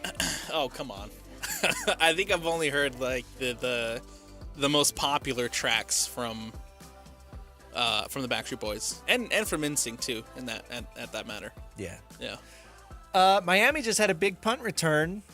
The guy got shoelaced. Otherwise, he would have housed it. Somehow, this game is still 0-0. Yeah, blocked field goal earlier. Yeah. A&M was within the 10-yard line. They had a blocked field goal. It seems like both teams have had like opportunities to be in scoring positions, and no one has capitalized. This yet. is one of those games where the cliche is like, oh, we'll see who. It seems like neither of these teams want to win this game. Yeah. Who wants it more? Yeah. Yeah. You know what game was fun? Thursday night, dude. Rams, Seahawks in a battle for not only the first number one seed in the NFC West, the number one seed in the entire NFC. Yeah. Gave us an incredible overtime game. Seattle ultimately taking it 38-37 on a very controversial 2-point conversion. Nothing that I have ever seen before. I know you've never seen it. I know Sean's never seen it. I don't think that's ever happened. In case you missed it, Seahawks threw essentially a backwards pass that hit the helmet of a Rams player. Jared Verse. And since it was a backward pass, it was a fumble. The ball rolled into the end zone, but everybody assumed it was just incomplete, so they stopped playing. Yeah. Seahawks player just casually walks into the end zone, and he doesn't even pick up the ball thinking he's scoring. He picks up the ball just to be nice and hand it to the ref. Yep. And then they go back and review it, and they're like, oh, that's actually 2 points. No. So weird. That tied it up at 30, and then you get overtime. The people, obviously from the Rams' perspective, they claimed that there was a whistle. They claimed that there was an inadvertent whistle, and it shouldn't have counted. But then you have the rules experts and the rules analysts coming out and saying that even if there was a whistle, with Charbonnet picking it up, it still counts for 2. This is stupid. Just a bizarre situation, but I think more, I'm trying to pin the loss on a little bit more than just the one play, because really, I mean, it's 30-14 with 8 minutes left. Yeah. You should be able to see that game out. How many times did Kirk Herbstreit on the broadcast say, the Seahawks only had a 3% chance to win this game? Yeah. And they came back, man. I give credit to Darnold. I didn't think Darnold had that dog in him. I didn't think he was going to be able to mount the comeback, but they do. And I felt that if this game ended up going to OT, I think I can't remember who got the ball back, whether it was the Rams or Seattle with 2 minutes left or whatever. It felt like the Rams needed to score something, right? Well, after the Seahawks tied it at 30, there was still 6 minutes left. Both teams had a couple of drives after that. Yeah, there were still plenty of chances. And it felt like if the Rams were going to see this one through, they had to win it in regulation, because if this one went to overtime, I felt like it was going to go Seattle's way. And sure enough, it goes to overtime, and Seattle goes for 2 and gets the win. Crazy. Fun game, Great though. game, though. Yeah, absolutely. Rams are still in a great spot, even if they don't end up with the 1 seed. Obviously, you want the 1 seed because of the bye and all that. But I think the Seahawks have been one of the biggest surprises in the NFL this season. I wasn't huge on Sam Darnold. I thought he was fine for the Vikings last season. He won a lot of regular season games, but I mean, that last regular season game against Detroit and then that first playoff game against the Rams, funny enough, he looked so bad. Yeah. It was like, oh, yeah, this is why 3 other teams have given up on him. Yep. And I would take Sam Darnold over Geno Smith, which was obviously Seattle's thinking. But, of course, it helps when you've got a hell of a receiver in Jackson Smith and Jigba. And then I think Clint Kubiak is a very, very good offensive coordinator. You bring in Cooper Kupp in the offseason. You trade for Rashid Shaheed. You've got a really good defense, really good defensive head coach. I didn't think that Seattle would be pushing even 10 wins, but here they are sitting atop the NFC. So great story there up in Seattle. A lot of credit to Rashid Shaheed, the Weber State guy, because that punt return, man, completely changed the tide of the game. Yeah, you said 30-14, right? And that's how they sparked the comeback with that punt return. Sam Darnold gets picked off, Kobe Turner, and gets the interception, and then Rams get the ball back. Credit to the Seahawks defense for forcing the 3 and out. They have to punt it away, and then immediately after that, Rashid Shaheed returns it for a touchdown. The Rams coverage team made it look like the easiest return that he'll ever have. But Rashid Shaheed is regardless very good at returning the football. Big game, 2 games today. Philly at Washington at 3. That one's going to be all right. Washington has announced that Jaden Daniels is just going to sit the rest of the year. Understandably, he dislocated his arm, and then he came back and sounds like he re-aggravated it or something. So they're just going to play it safe. Going to get Marcus, how do they keep saying it in that game a couple weeks ago? Mariota. But the one I'm excited for tonight, Green Bay at Chicago. I love these NFC North matchups. I think the Bears have looked really good this season. Packers have looked really good as well. We'll see how the Packers perform. Micah Parsons out for the rest of the year with a torn ACL. But I think this is a very fun game, has a potential at least. Bears leading the NFC North 10-4 right now. Packers right there in second place, 9-4-1. So a Packers win tonight would take the lead in the conference. Coming off that loss to your Broncos, man, in Denver last week, but it feels like for Green Bay, they're getting hurt at the wrong time. Yeah. They're losing a lot of players at the wrong time of the season. And this is a huge matchup for the division. This is a huge matchup for the NFC. It surely will be exciting. But from the Packers' perspective, it kind of stings a little bit that it feels like a lot of your key players and a lot of your starters are like I said, getting hurt at the wrong time, man. Couple of injuries for the Bears as well. Big injuries to their offense. Wide receiver Rome Odunze and Luther Burden, their first-round pick, both wide receivers, are out for tonight's game. So Caleb Williams, little depleted of a receiving core. I'm excited for this game, though. I think Jordan Love has played almost to an MVP level. I don't think he's quite there. Not going to catch your guy Stafford, but he's been fun this year, man. Tomorrow, couple good games. Not really. I don't know. Tomorrow's slate isn't super exciting. I do think, and not just because being a Broncos fan, Jacksonville at Denver is going to be a fun game, and it sucks that has been relegated to a 2 o'clock time slot. I think that should have been flexed because you've got a 10-4 Jaguars team against a 12-2 Broncos team. Yep. And I think they've both been really hot. The Jaguars just gave Jacoby Myers a big extension. They traded for him from the Raiders at the deadline. And since they made that trade, they have been averaging like 30 points a game. And he leads the team in catches and receiving yards since going there to Jacksonville. Trevor Lawrence kind of starting to figure things out in his first year with this new head coach, Liam Cohen. Duval. Yeah, that guy.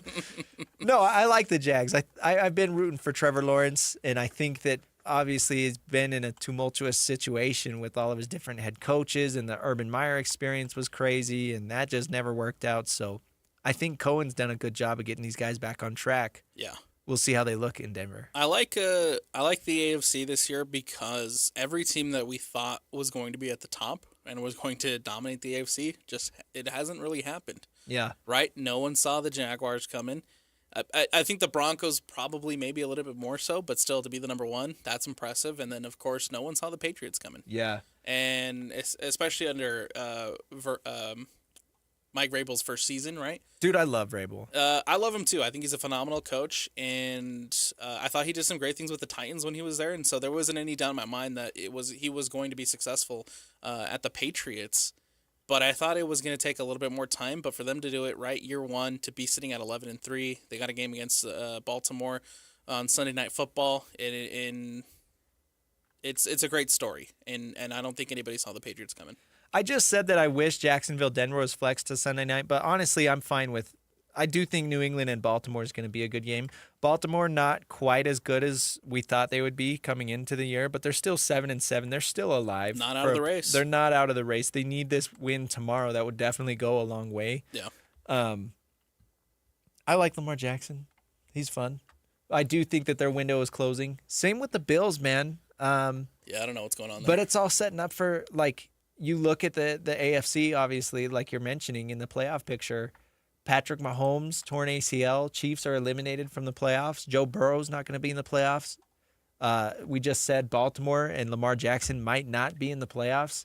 So you look at this playoff picture, and Josh Allen is really the only quarterback with any playoff experience besides Aaron Rodgers, but nobody's taking the Steelers seriously, right? Yeah. So, like, I'm going to be honest with you, even as the Broncos, even if they end up with a 1 seed, if they play Buffalo in the second round, I don't know how confident I feel in them beating Buffalo in the playoff. Just because that's a great point. Bo Nix has not won a playoff game.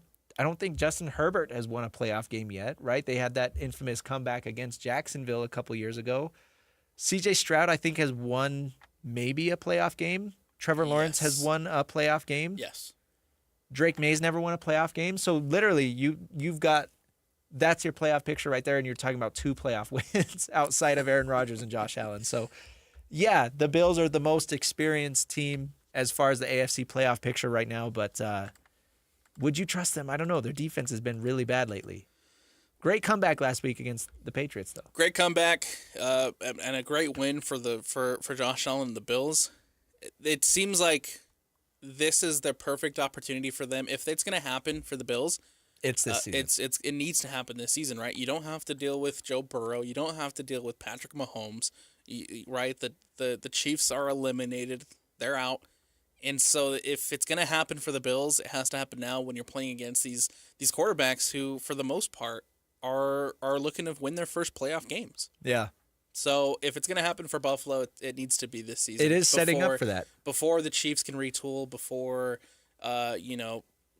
before the Ravens get feel a lot healthier and are more of a secure playoff team. They just haven't felt that way this season. And teams like the Patriots and the Broncos are only going to continue to get better, right? Exactly. In coming years. So exactly. If you're Buffalo, similar to Baltimore, like it feels like that window is kind of shutting. Yeah. And you've got to do it now. And I mean, like we just said, it is shaping up. So as far as the NFC playoff picture, I mean, it's pretty chalk, right? I think the NFC South is a mess.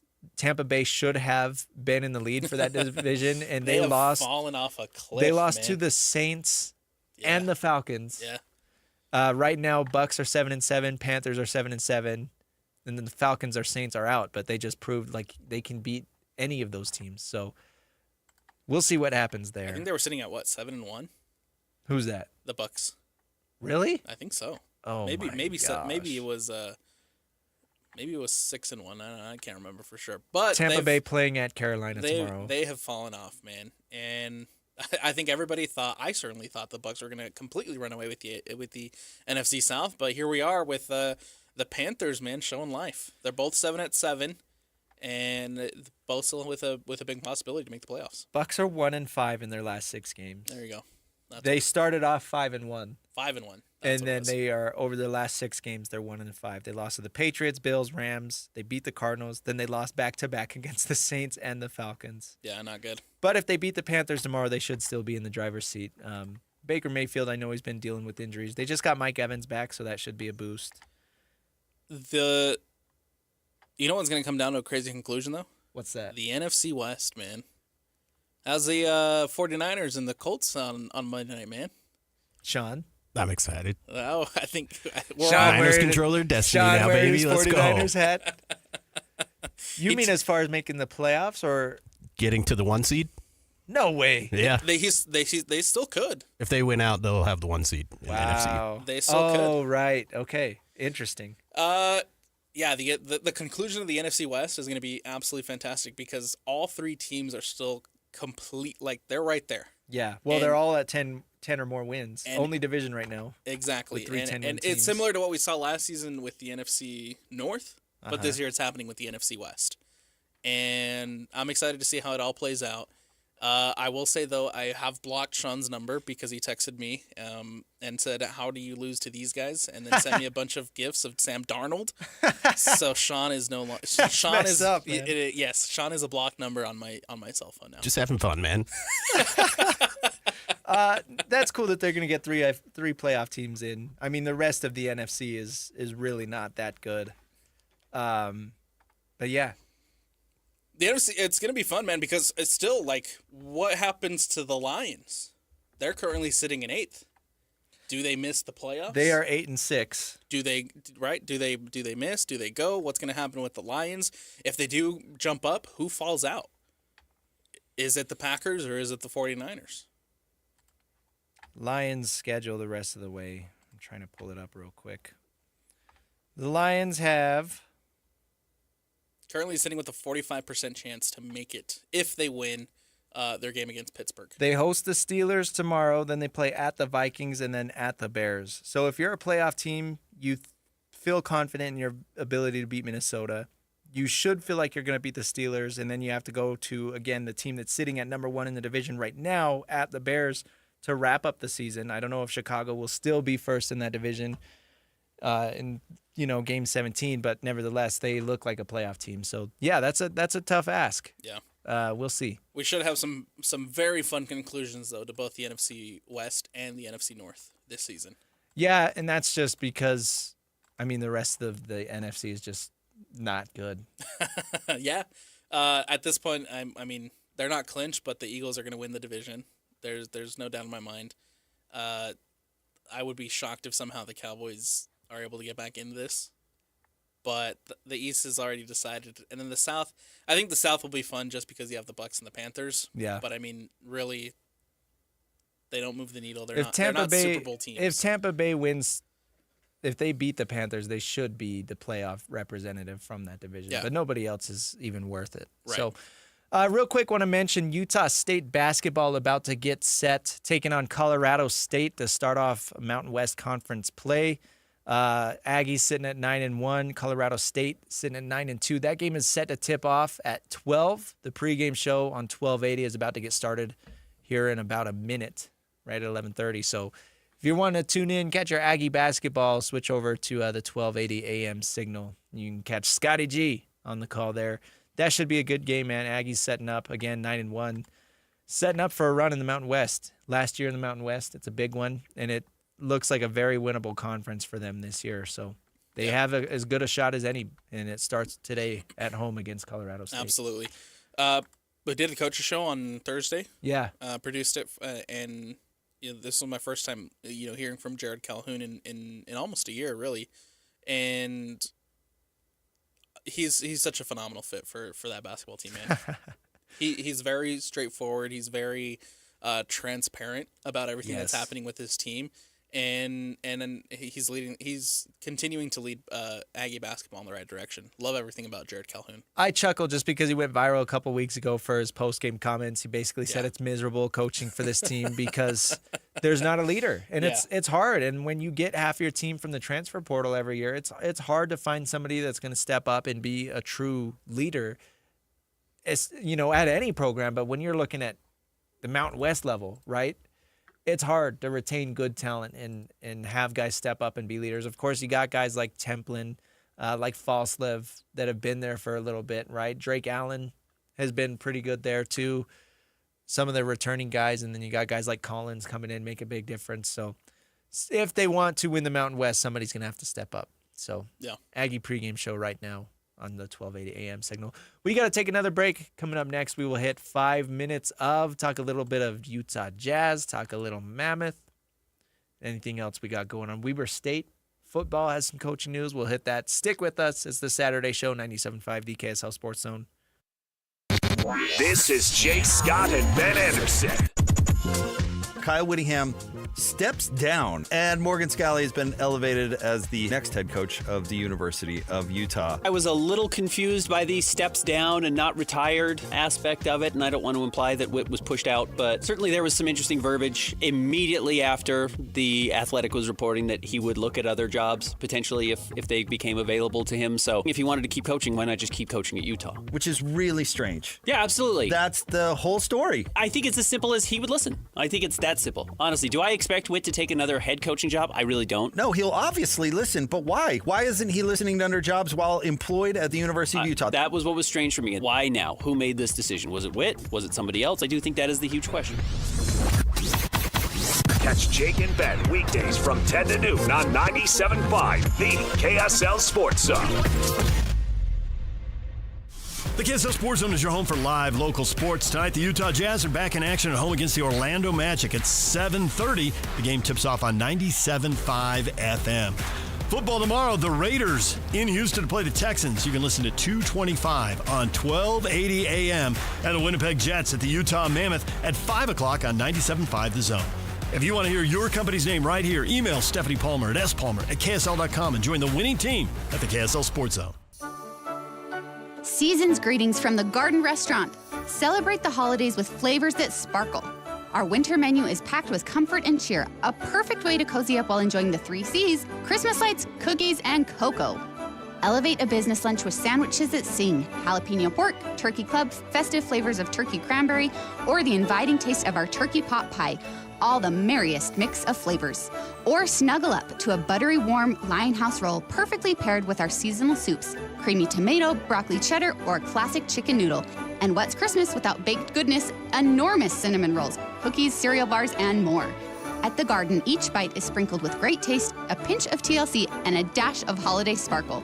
Celebrate your season with us at the Garden Restaurant, now serving hot chocolate daily and into the evenings. Open late during the holiday season. Visit thegardenslc.com. That's thegardenslc.com. Our country is held together by small businesses. That's a fact.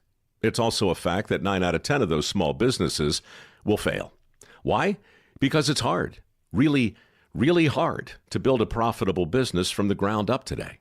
Pure Talk knows that. They started as a small American wireless company determined to keep their customer service in this country.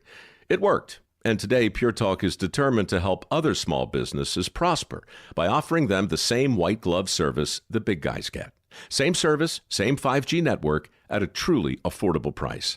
Pure Talk is focused on businesses that employ welders and roofers, electricians, plumbers, HVAC techs, the people who keep the lights on. If that sounds like your business, give Pure Talk Business a try and see just how much you could save. Dial pound 250, say micro, to switch to an American wireless company who understands the power of small business. Pure Talk. Only one type of burger. For every pallet. Fries are extra. Large in size. We've got the shakes. Going over the brim. Hey, this is Chris from JCW's. Put a positive, delicious spin on your day at any one of our 5 locations. In Lehigh, American Fork, Provo, South Jordan, or Harriman. JCW's, quality and a lot of it. Sniffles and sneezes got you down? GoodRx is here to help with big savings on commonly prescribed cold and flu meds. GoodRx is free and easy to use. GoodRx is accepted at all major pharmacies like CVS, Walmart, and Walgreens. Just search your prescription, find a coupon, then show your pharmacist at the drop-off counter. GoodRx is not insurance, but it works whether you have insurance or not. If you do, GoodRx may beat your copay price. Download the free app or visit GoodRx.com to save today. My name is Whitney Allen. I am a widow. My husband, Ryan, died. We never thought in a million years we'd have to use life insurance. The unexpected happened. With Ethos, it is so fast and easy. It's 100% online. You can get a quote in seconds, apply in minutes, and get same-day coverage. No medical exams, and you can get up to $3 million worth of coverage through Ethos. Get your free quote at ethos.com/fast. That's ethos.com/fast. Time spent on application may vary. Online health questions required. The KSL Sports Zone and Hercules Credit Union are highlighting people that impact youth sports. Nominate the youth sports volunteer you know for the Hercules Hero of the Week at KSLSports.com. It's that time again. Five. 1, 2, 3, 4, 5 minutes. Only 5 minutes. Everybody got that? Oh, yeah. It's all coming together. Get on with it. Tick tock, tick tock, tick tock. Yes, get on with it.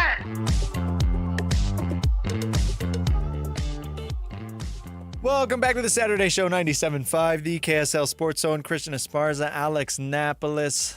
Thanks for tuning in on a rainy Saturday. Is it still raining? I think it's still raining. I think it still is too. Another missed kick in this college football playoff game. Miami and Texas A&M, 3 missed field goals so far. Still 0-0 going into halftime. I don't know how. I don't know how this game's still 0-0, but they're heading into the break at 0-0, man. Both of these teams suck. Nobody wants to win. Two missed kicks from Miami, and then one from A&M, right? I think 2. I think it's backwards. I think 2 A&M. Oh, gotcha. So, either way, 0-0. Either way, somebody should have points at halftime, and neither team does. Right. This game sucks. If you like defenses and special teams, I guess this is the game. This is the game for you. Let's talk Jazz, Alex. Utah Jazz, they won back-to-back games. People were freaking out about the draft pick, and then they lost to the Lakers 143-135 on Thursday. Jazz are hosting the Magic later today. They're doing a cool event later. I don't remember what time it starts. They're doing like a jersey swap sort of thing. That's right. Oh, because it's raining outside. I wonder if there are people like lining up in the rain. I bet there is. There because is, yes. For the first 2,000 people that show up, you can exchange any old Jazz jersey for a new one. Was it this morning? Okay, it might have been this morning. But either way. You got people... That's a really long line. Oh, my goodness. Yeah, we're looking at the video right now that Utah Jazz Social put out there. And, wow, that is a really long line. It's wrapped around the entire Delta Center It goes around the Delta Center, and then it goes down into the street and into the construction area. And That's more than 2,000 people. It just keeps going. Wow, that is insane. This is like going past the track station, like down the road. Shout out to the Utah Jazz fans, man. Despite the struggles it's been for this team in navigating this rebuild and having a couple of seasons right where the goal is to tank and to lose games, but yet, I mean, just looking at this line, man, Utah shows up. Well, the jerseys are sick. These fans show up. Yeah. And to see that the fan base is still this strong, I love it. Well, and this is an interesting season. Obviously, you got Ace Bailey coming in, the number 5 pick. He's played pretty well. He had 18 points in the loss to the Lakers. Pretty solid performance. But the big story is Keontae George continues to improve and improve. Ben Anderson, our Utah Jazz insider for KSLSports.com, talking the other day, comparing Keontae's numbers to Donovan Mitchell's numbers in their third season. And they're like exactly the same. And Donovan, I think, was a year older. That's right, yep. Now, the difference is, right, obviously those Jazz teams were winning 50 games versus this Jazz team might win 25. That's what their hope is, right? They want to keep that draft pick. So, yeah, are those empty stats or not? Is he Donovan Mitchell or is he Bradley Beal? And even then, I mean, Donovan Mitchell never made it past the second round. So, but regardless, I mean, the point of the tank is to get good players. And when you've got this young guy, 21, 22, now he's averaging 3 30-point games in a row. Yeah. 30, 39, 37, then 34. Your draft picks are turning into good young players. And that's what you want. So you want to stack those and continue to develop these guys. We talked about it a little bit too last week, man. It's just the development and the step that we've seen from Keontae George specifically this season has been incredible. And that is exactly what you want to see from these draft picks.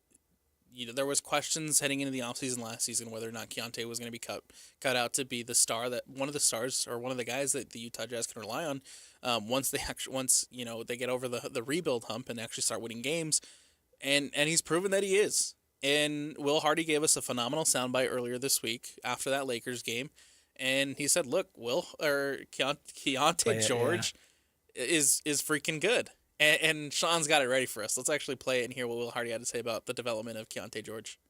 Yeah, I think it's time that everybody stops trying to give reasons why Keontae's playing well. Oh, well, he's only playing well because Lowry helps him so much. And, oh, he's only playing well because of this. And, oh, no, he's pretty good. And I think it's time that everybody gives him some respect. And the way he carries himself, the way he works every day, the way he takes coaching, the way he interacts with his teammates, the way he's helping Ace. Believe me, there's nobody who's going to be harder on Key than me. But he's pretty freaking good.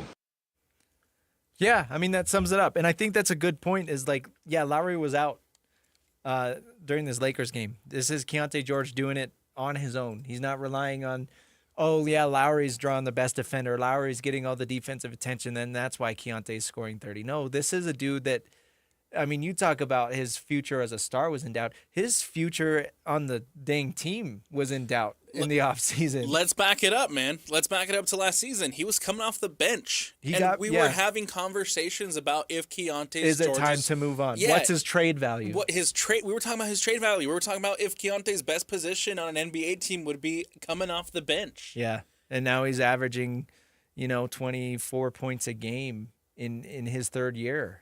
And that's a great story. That's what you want these draft picks to turn into. Jazz fans, this is the development you want to see from these guys. Yeah. This is exactly the trajectory you want to see. I think Danny Ainge was on the station earlier this week talking about giving Taylor Hendricks, having patience with him, right, coming off that injury. There's still high hopes for Taylor Hendricks, right? There's still high hopes for these draft picks on this team. And if players on this team can take the similar steps that we've seen Keontae George take this season, plus you add Ace Bailey to that mix and whatever steps he's going to take in the future, you might have yourself a really solid team. You would hope. Yeah. That year 3, man, it's something special. We saw Walker Kessler make a huge third-year jump last year. Keontae George is doing it. Taylor Hendricks is in his third year, but, of course, with the freak injury that saw him miss most of last season. Yeah. People were like, oh, it's a redshirt year, Still not quite in his third year, I guess, of NBA experience because he spent so much time rehabbing. Be patient with him. Be patient with Cody Williams. Those guys were drafted as projects. They were never going to be NBA ready in a year or two. You got to be patient with these guys. And if you're patient, look what happens. What happens. Give us some time, man. Keontae George, phenomenal job, man. I've never interacted with him, but I'm proud of his story. Yeah. Because this is a guy with so much outside noise. I've seen it on Twitter. I've seen the Jazz fans say nasty things about him and want to trade him away and get this guy off my team and all that. And to be fair, it was a rough season last year for Keontae. Yeah. And whatever he did in the offseason, got his head on straight. He's figured it out, and you love to see it. Absolutely love it, man. Switching gears real quick, let's hit the Mammoth. They lost to the Devils last night 2-1. Daniil Boot got the first goal of his NHL career with the Mammoth. So saw some videos of that. Beautiful backhand goal. And the barn, as they said, went crazy. Mammoth still right there fighting for a playoff spot. They had a nice win over Detroit, who leads their division, the Atlantic. But it's going to be tough with no Logan Cooley. I'm interested to see what happens before the deadline. You've seen some insiders kind of tease that the Mammoth could be, and I mean national insiders, right? That they could be a team to watch as far as making a move for a big-time player. But at the same time, like, how confident are you in taking that leap of faith? Because if you go all in, you got to go all in. And you've built this cache of draft picks and young prospects. You still got a couple more. You can go make a move, but do you? Is right now the right time? And we'll see. I think we'll see. I personally don't think so. I just think the Mammoth have to figure out ways to win these one goal games. Yeah. It seems like a lot of times this season and a lot of games this season the Mammoth has been in one goal games, and they're just unable to get over that hump and be able to win these close games. I feel like we saw something similar last night. Loved that the Boot got his goal, right? But it's another 1-goal loss, and it seems like every time that the Mammoth are finding some sort of momentum, right? You get coming off a 4-1 win, and you follow it up with what last night was a really disappointing performance. Yeah. You got to look at the leaders of this team to show up. I mean, Schmaltz leads the team in points because he had, a couple really good games over that winning streak stretch. But let's find the consistency. Let's have the veterans and the leaders on this team. And I know Clayton Keller's been going through personal stuff with his dad, and I know that's really hard. And, that's a completely different situation. But you look at guys like Schmaltz, you look at guys like Kraus, you look at guys that Sergachev on the defense has taken a step backwards this season. Yeah. Guys that should be showing up and you should be feeling their presence every night, and you're not. And that's why you're talking them as a borderline playoff team right now. And it's not, I mean, the season, still a lot of hockey left to be played, and they're 17-17-3. They're still fourth in their division. They have 37 points. St. Louis is behind them with 34. So it's not in dire, it's not a dire situation by any means, but they're 10 points behind Minnesota, who's in third place. So there's a pretty large gap between the third and fourth place teams in this division. A lot of hockey left to be played, but it's going to be tough with no Logan Cooley. We'll see what happens with the Mammoth. And looking at it from the wild card perspective, they are out of the wild card as it stands. Currently. The San Jose Sharks have jumped them, and the Kings have jumped them. So Mammoth currently out of the wild card as well, with 3 more games played than the Kings and 2 more played than the Sharks. So not good. Well, Cooley should be back after the Olympic break. We'll see what happens with that Olympic situation. That's a mess with their rink and all that. But yeah, Logan Cooley won't be playing in the Olympics. Yeah, I mean that's obvious. Yeah, they haven't announced the rosters. I don't think so. Anyway, stay tuned for that. That is your Jazz and Mammoth talk. We got to take a break, and then coming up next, we will talk about Weber State football. They hired a big-time coach, taking Eric Kerr from Corner Canyon. That's a huge, huge hire. I think it's going to be a very interesting move for the Wildcats. I know you do as well. We'll hit that next. Stick with us. It's the Saturday Show, 97.5 KSL Sports Zone. You've been listening to The Zone for decades. Yes! But now you can watch the guys break down your favorite teams. Some viewers may find the following video disturbing. Viewer discretion is advised. Catch the video stream of DJ and PK, Jake and Ben, Hanson, Scotty, and JJ and Alex right now at KSLSports.com or by searching KSL Sports on YouTube. Utah's best sports radio is on air, online, and on the KSL Sports app. This is 97.5, the KSL Sports Zone. Hans Olsen, Scott Gerard. Hans, you feel it outside. It's football weather. When the cold weather hits, you shouldn't let it hit you. Well, it's all about having the right windows, and Advanced Windows can make sure you have the best windows in the state of Utah. Right now is the perfect time to upgrade to high-efficiency, beautifully built windows to keep your home cozy all winter long. And for a limited time, when you replace 10 windows or more, you're going to get a massive $2,500 off. Plus, yes, it does get better. Advanced Windows is offering great financing options to make your upgrade easier than ever. Low payments, flexible plans, no stress, and every window comes backed by our lifetime warranty. So you can enjoy comfort, savings, and peace of mind for years to come. Don't wait for the cold to creep in. Replace it right now and save big. Go to advancedwindows.com. That's advancedwindows.com and find out how they can save you money. $2,500 off when you swap out 10 windows or more. That's Advanced Windows. Call them now, 801-850-9100. It's Advanced Windows at advancedwindows.com, 801-850-9100.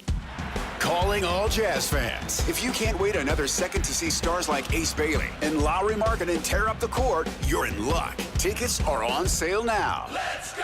No matter what you're looking for, the Utah Jazz has your back. With season tickets, mini plans, and single game options available, there's something for everyone. Whatever your schedule or budget, there's a plan for every fan. Don't miss a moment of the action this season. Secure your tickets today at UtahJazz.com.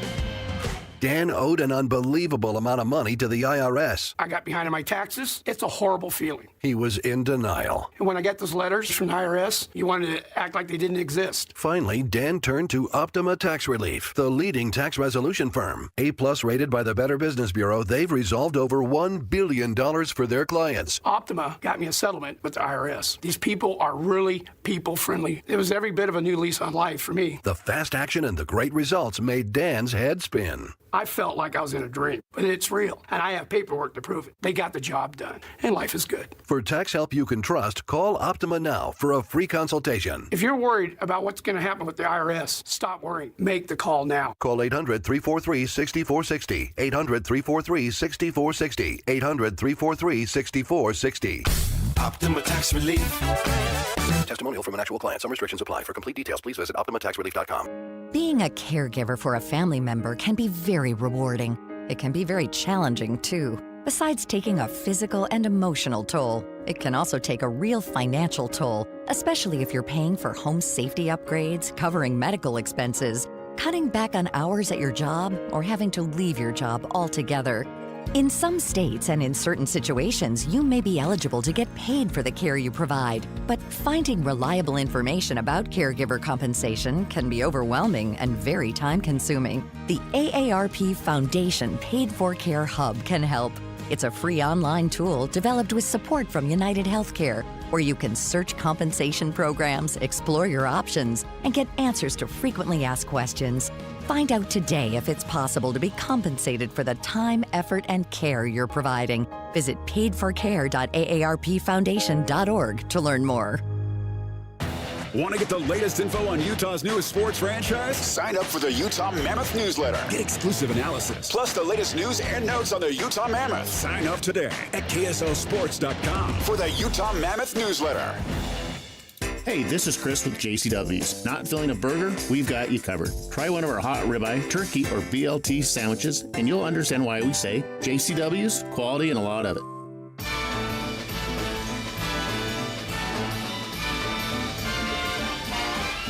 It's the most wonderful time of the year, with the kids jingle belling and Welcome back to the Saturday Show, 97.5, the KSL Sports Zone. Christian Esparza, Alex Napolis, Sean Croshaw producing. And it is the most wonderful time of the year, Alex. Best Christmas song out there, man. It's a good one. It's the best one. It's my favorite. It's my favorite. I love Christmas. Yeah, it's a great time of the year. We got to talk about this. It was a huge local story. Weber State football, tumultuous season with Mickey Mental. They fired him halfway through the year, a little over halfway through the year. Brent Myers took over as the interim. What's Weber State going to do next? Of course, Jay Hill was there for so long, did so many great things. They hire Eric Kerr from Corner Canyon High School, right down the road. Of course, high school legend, not just in the state of Utah, but he has put Corner Canyon on the map nationally. 6 state titles, 2 separate three-peats, 2 runner-ups. What'd you say, 131 wins? 181. 81, oh my goodness. 181, including his time at Jordan, too. So that's huge. Yeah. He's been phenomenal, man, at developing really great quarterbacks. You go back to his Jordan days, and there were some great names coming out of Jordan High School when he was there.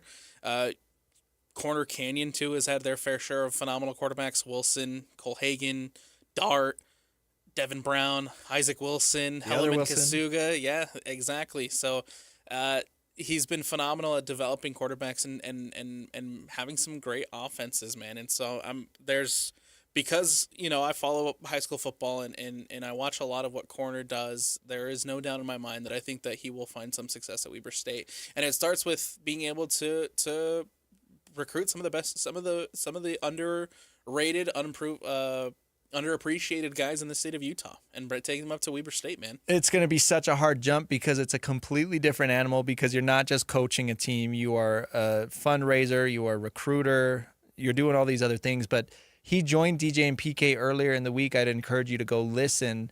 But he did make an emphasis on that. He said basically one of his biggest philosophies is going to be getting these kids that aren't getting recruited by BYU or Utah, but they are still talented enough to play for Weber State, and he'll get some talent that way because there's a ton of high school talent in this state. And that's how you find guys like Jack Kelly, man. Yep. Not a lot of people were really talking about Jack Kelly coming out of high school, and then all of a sudden he goes up to Weber State, has 2 incredible seasons, and then makes his way over to BYU. Yeah, I'm very interested to see how he does. I love Big Sky football. So Weber State trying to get back on the map in that conference. SUU and Utah Tech joining the Big Sky next season as well. So it's going to be a lot of fun. We got to send it to Aggie basketball now, tipping off at home against Colorado State. Thanks for listening. It's the Saturday Show, 97.5, the KSL Sports Zone. Whether you're stuck in the office, I believe you have my stapler, in your car, or at your in-laws. You want a piece of me? You bet I do. The Zone is with you every step of the way. Download the KSL Sports app to get live streaming of your favorite shows and access to all the latest updates on your favorite teams. Your home for the best coverage of the Utes, Cougars, Jazz, and Mammoth is on air, online, and on the KSL Sports app. This is 97.5, the KSL Sports Zone. The KSL Sports Zone is your home for live